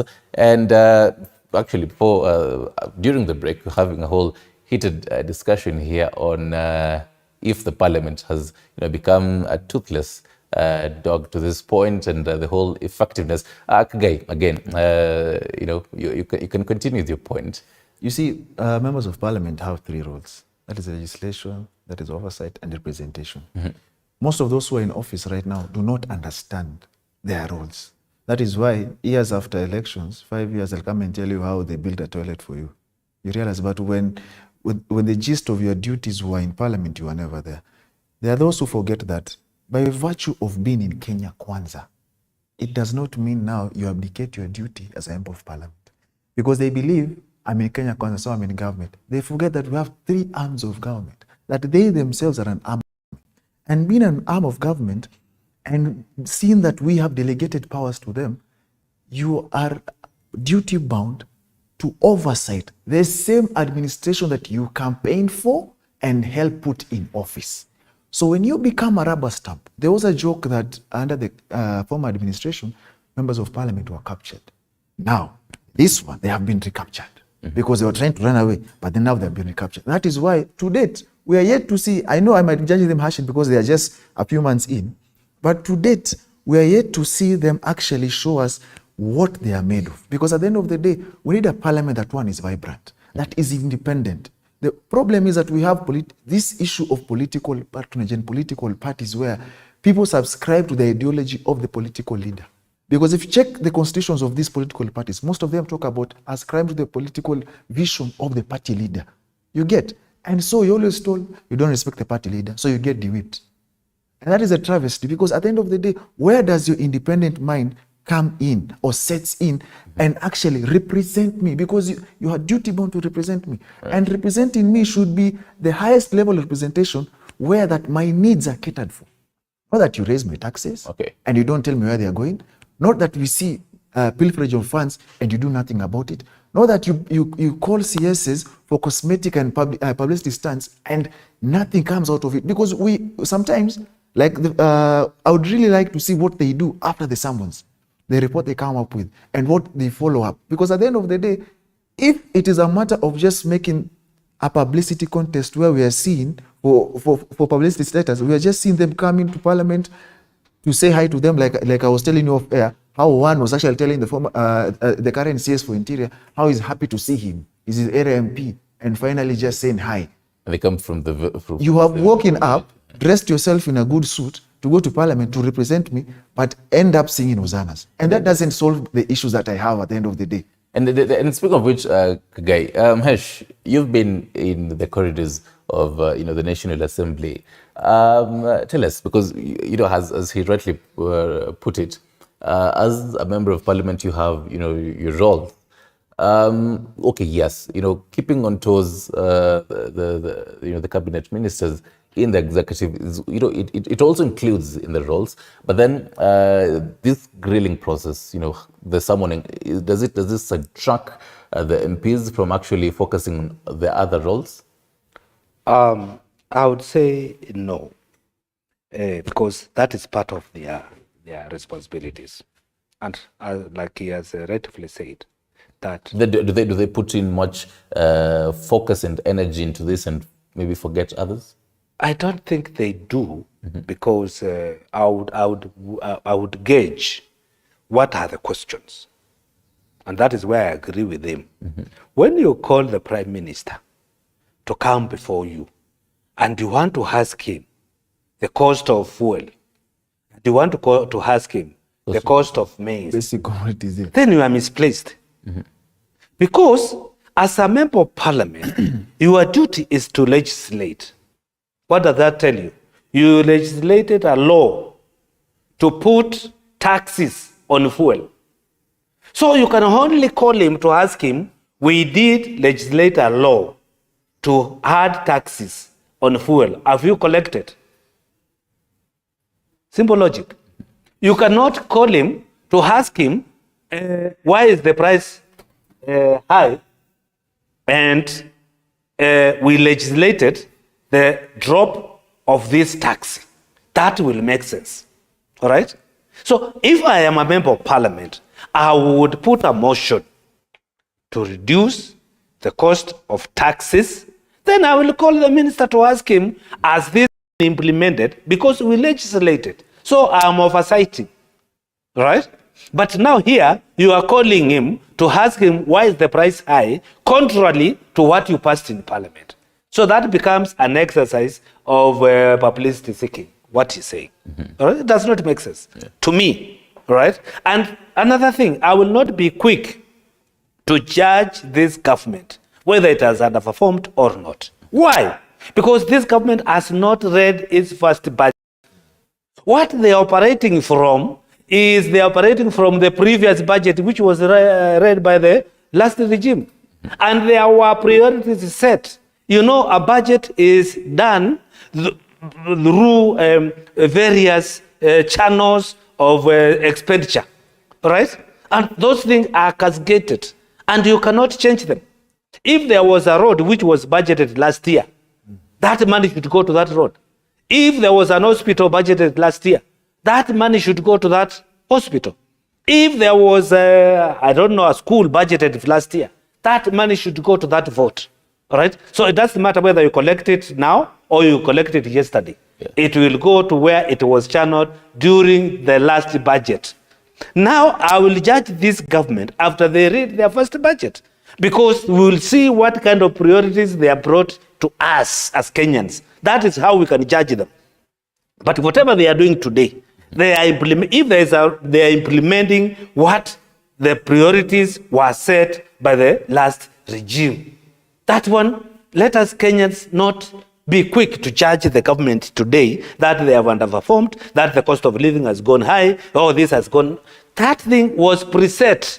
The president took over an office whereby on his desk there was a road from Madeira to don't know where. There was there was power transmission from this point to point here. So and there are people on the ground, there are contractors on the ground. Should you start judging them after they have read? We can now start judging them with the budget which they will present to us as Kenyans. Okay. There is a budget policy paper which is coming. I think it has been in circulation. That is what we need to see. Have you reduced the price of fuel? Have you removed some taxes?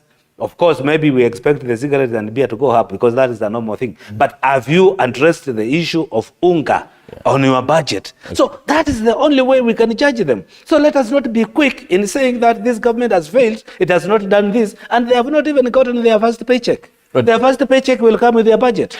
Be it as it may, Kagai, last week on Wednesday, after CS Murkomen appeared, and he was queried about the whole increasing road carnages and all that, he issued a directive that school transportation shouldn't be there from around 10 p.m. to 5 a.m.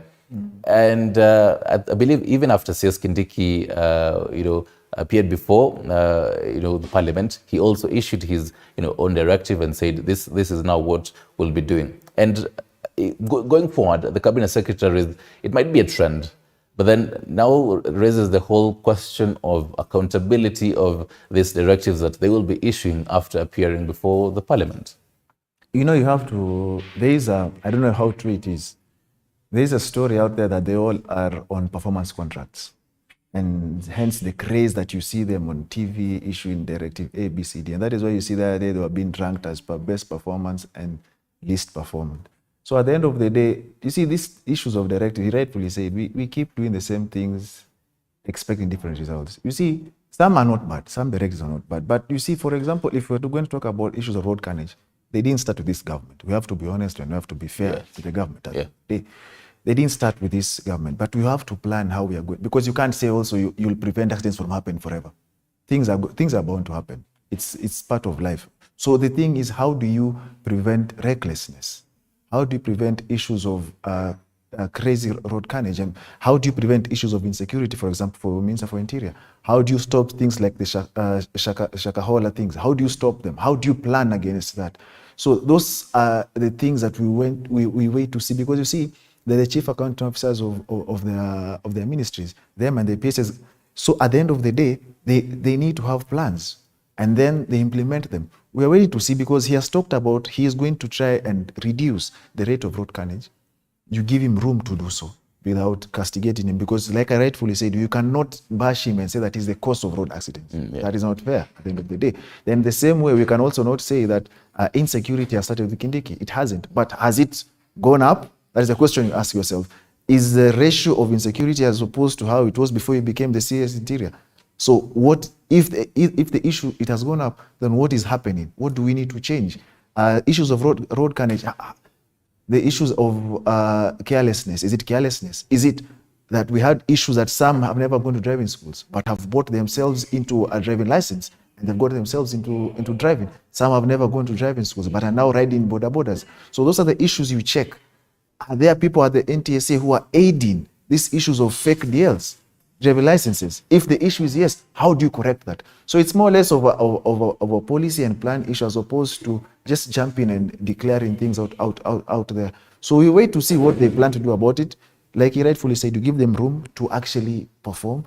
If they don't perform, then you have the same room. As they fail to perform, the same room to correct and air your opinion as an active citizen.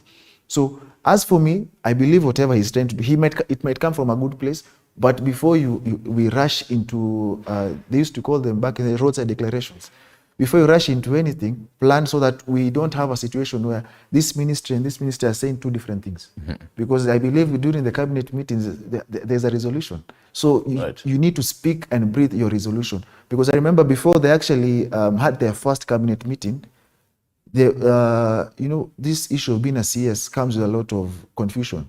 There's a chase car, there are officers, there are bodyguards. Some of them were never in this position. So we used to get those who are trying to run a ministry from the other roadside, you get, until they actually go to have the induction. So I believe for the ministers to have an easy way around it, since they have cabinet meetings, they should stick to their cabinet resolution so that whatever they speak, they actually speak something that they all understand and something that is unison as per the cabinet meeting. Right. I think we have around 15 minutes or so to wrap up. And I definitely know that both of you really want to touch on the bipartisan talks that are stalled at the moment. But then even as you have a last word on the cabinet matters, I'd really also love to talk about who will save these particular talks. And so far, both of them say, the co-chairs, they say that they're going to meet the core principles. President William Ruto and Azimio leader Raila Odinga. Are these talks dead on arrival, according to you? First and foremost, I would have loved to chip in on the issue of the road carnage and the declaration. Definitely, yeah. I personally don't believe that the accident happened because school buses are on the road. No. It is not only school buses which are on the road, unless we want to save the school children from accident. All right. Then when we say that, we need to ask ourselves so many questions. Why are they traveling at night? Maybe it's because of inconveniences. There are activities in different areas whereby schools are supposed to participate. And maybe that school is so poor they cannot afford to have children sleep. They don't have money to accommodate them on that night. So the only other option which is left is to take them home at the hour when the event is finished. So how do you handle that? So those are questions we need to ask ourselves before we declare that the school bus should not travel at night. If it is the issue of preventing children from getting involved in accident, we need to think through that, not just the pronunciation. We need to think through how to handle that matter, because it's a sensitive matter, because it involves also some expenditure from the schools, and maybe schools don't have the money and they are supposed to participate, and it's good for the children to participate in activities if they have to do it. Coming back to the question of bipartisan, there is a lot of dishonesty in the whole thing, starting from the principles themselves. And I would quote this, and I have no problem quoting one Raila Amolo Odinga, because I heard him when the president came to address the nation, and you media were there. When the president came to address the nation and said on these matters of IEBC, and he spoke of only one issue. He said that I would want this matter to be discussed in the parliament, to have bipartisan approach. Few hours later, Raila called a press conference. And there's one thing he said in particular, and I want to remind him. He said, the president has said something which I consider to be very good, right? Bipartisan issue, and taking the matter to parliament. Now, at what point did that very good became very bad? Raila need to tell us. Because he said the president now has said something very good. It is him who gave him the credit, not us, who are watching. At what point did that very good became very bad that today they cannot agree? And the issue which was there was to discuss the representation of the select panel committee in Parliament, all right? And that now begs the question which is talking about, that the issues to be deliberated in Parliament does not necessarily to carry the aspiration of your party leader. You debate as a person and you give your views as a person. So the composition of the members here, to me, what they are bringing to us, that Kainan does not subscribe, I don't know, to Jubilee. He is not supposed to be appointed by Kenya Kwanza. Is supposed to be. Is it not to the advantage of Azimio? If they have more members in that panel, if they want to be honest with the Kenyans, if they say we don't want to have Kainan because he was ours, so it's yours, own him. Why are you bringing him back to us and telling us you cannot continue because of the membership issue? What kind of a membership? Do you feel like this is just gimmicks to play, to buy time for the co-principals actually talk? Do you feel like it is a... The entire thing is not about Kenyans. Let me tell Kenyans today. All these stories you hear today, the bipartisan, the sufuria on the head, the demonstration, it is nothing to do with Kenyans. It is all to do with the leaders themselves. It is opposition fighting for a position in government. Okay. That is what is happening. And because they are not going to get it through bipartisan, because the agenda which is before Parliament for this committee is only one, IBC representation. So there, Kalonzo Musyoka is not there, Raila is not there, Eugene Wamalwa is not there, Kioni is not there. So they feel that they are not in the game, they are not playing the game. So they have to do whatever it takes to bring it to a hold, so that things can be pushed and they can push what they have as the masses. Because what Raila is doing is using public, is using people as human shield to get what he wants. He knows that tomorrow, if I call Kenyans at Uhuru Park, they will come there and will demonstrate. He knows that. But the moment he will know, when he calls people, they will not turn up, he will not bring all these things. Okay. But because as Kenyans, allow me to use French, because as Kenyans, we like being lied to, and we are so stupid that we follow what we are being told without even asking a second question. Because I would ask Raila, if you tell me to go to the street, and the other time you told us to ache kubweka, the cost of living, what has changed today, Raila? Because by then, the unga was going at 250, 270. You were there supporting Uhuru Kenyatta. Kalonzo was there, Mutu ya Mukono. Kioni was there. I was with them in Jubilee. And I never heard anybody raising a voice when unga was 270. In retrospect, people would argue that there's a time also President William Ruto was, castigating, Raila Odinga for calling out matters, the cost of living, and he was saying, wachana na hii maneno, but then right now, tables have turned. You see, that's what I'm saying, that when you are in government, you keep quiet. When you go outside, you start talking. So what does that tell you? It is your own selfish interest. It's not about Kenyans. Okay. And this is what Kenyans need to understand. There is nobody out there. Those people you see at the front line, those who say tumekula tear gas, actually when the tear gas are being thrown, they are in their very closed, cooled vehicles, okay. And Kenyans are taking tear gas on the other side.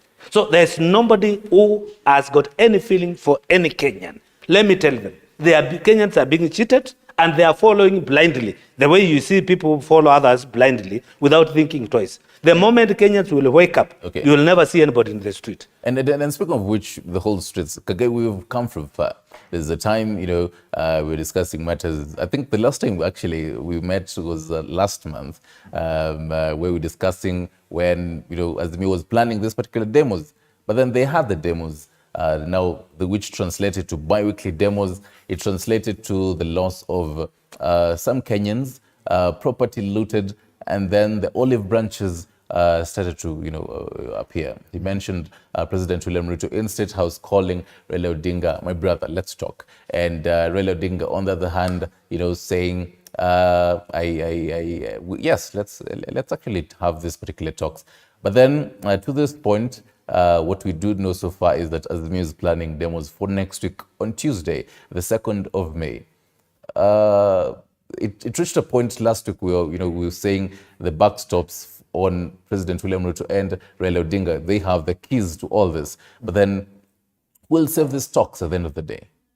You see, you call them demos. I'm sure they'd beg to differ with you and call them street bash. That's a story for another day. Because at the end of the day, they say they have fun during the demonstrations. Okay. You see, the sad reality is that what we are seeing from the dailies is what we have always said, in that, you see, the eye in politics is always constant.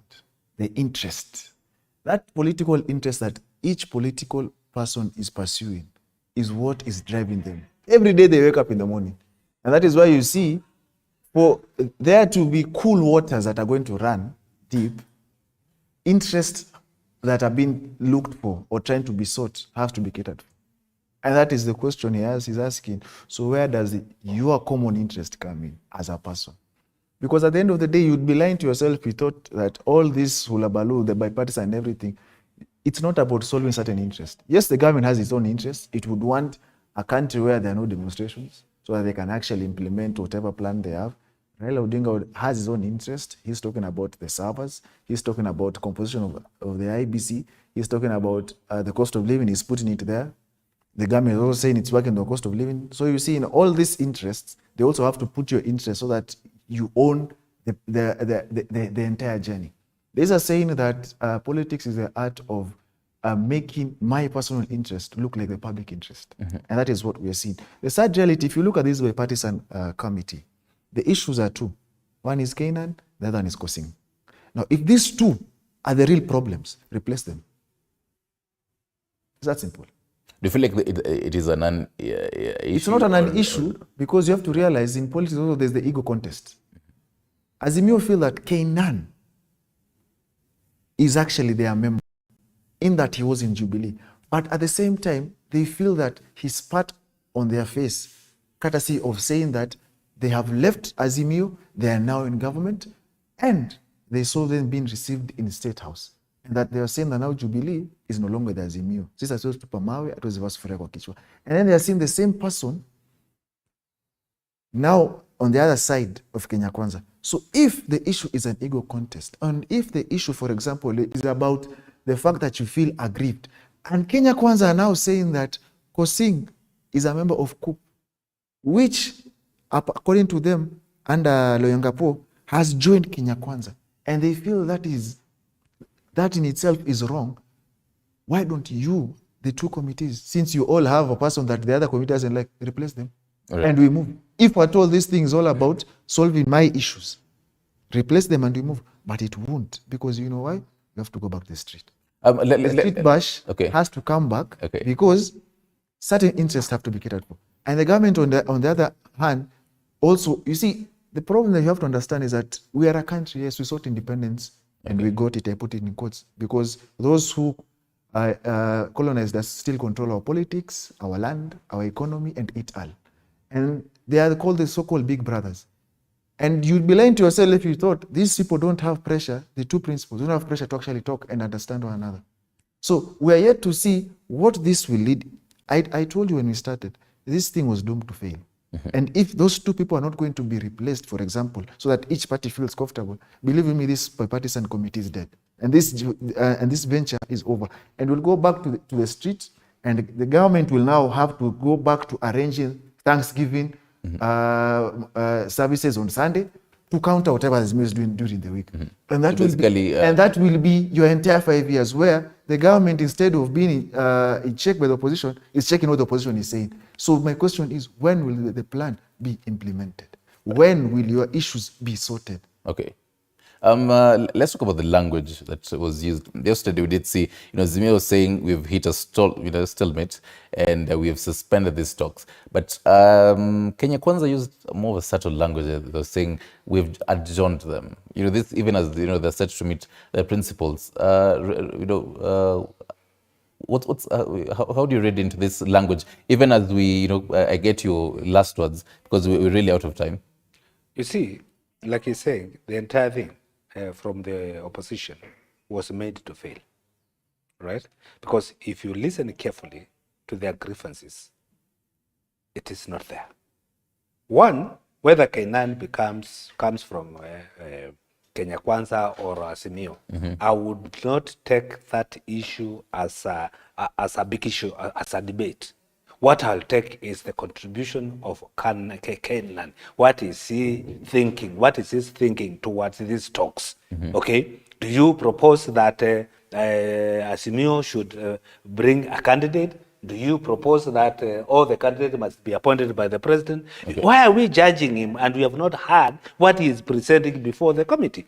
If he's supporting the agenda of Azimio, which is to have a selection panel, each member bringing one.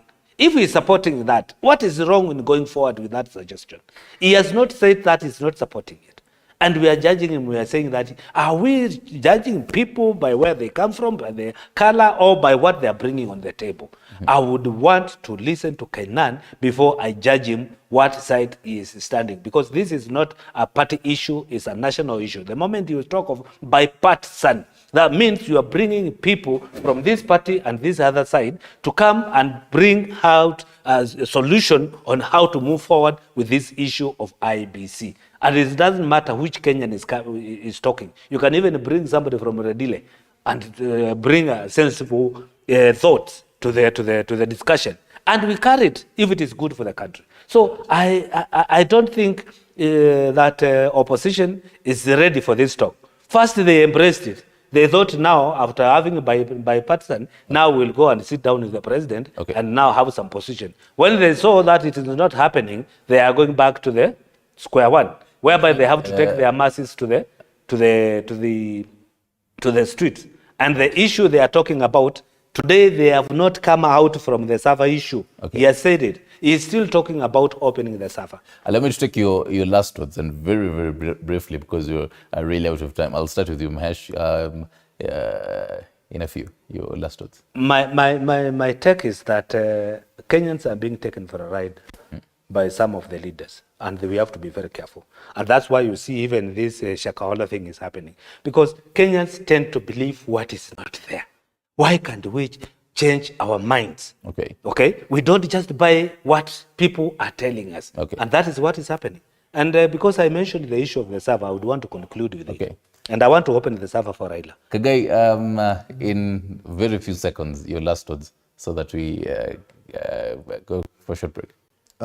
For we as a country to actually achieve our aspirations, and as I said, for us to solve whatever is ailing us as a country, we have to breathe life into Chapter 6 of the Constitution. This I'm not just talking about leadership of those who have been elected. Leadership and integrity stems from an array of things. So we actually have to breathe life into that so that we actually check how things are being done in the country. And you also as a person have to elevate yourself so that as and when you get to voting, you don't vote you cannot vote in someone who is a known thief, for example, and expect them not to steal. Because at the end of the day, you are part and parcel of that. So we actually hope for a country that grows together as opposed to actually seeing ourselves divided. Because we have seen issues of, you see, during this political tension, there are those who are talking about issues of, let me not go into that line, but you get what I'm trying to say. So we would actually want to see lives change and see the basic commodities go down, and kindly take time and view that sermon today. And you will see what I told you. For my MP, Mungi Central for Joe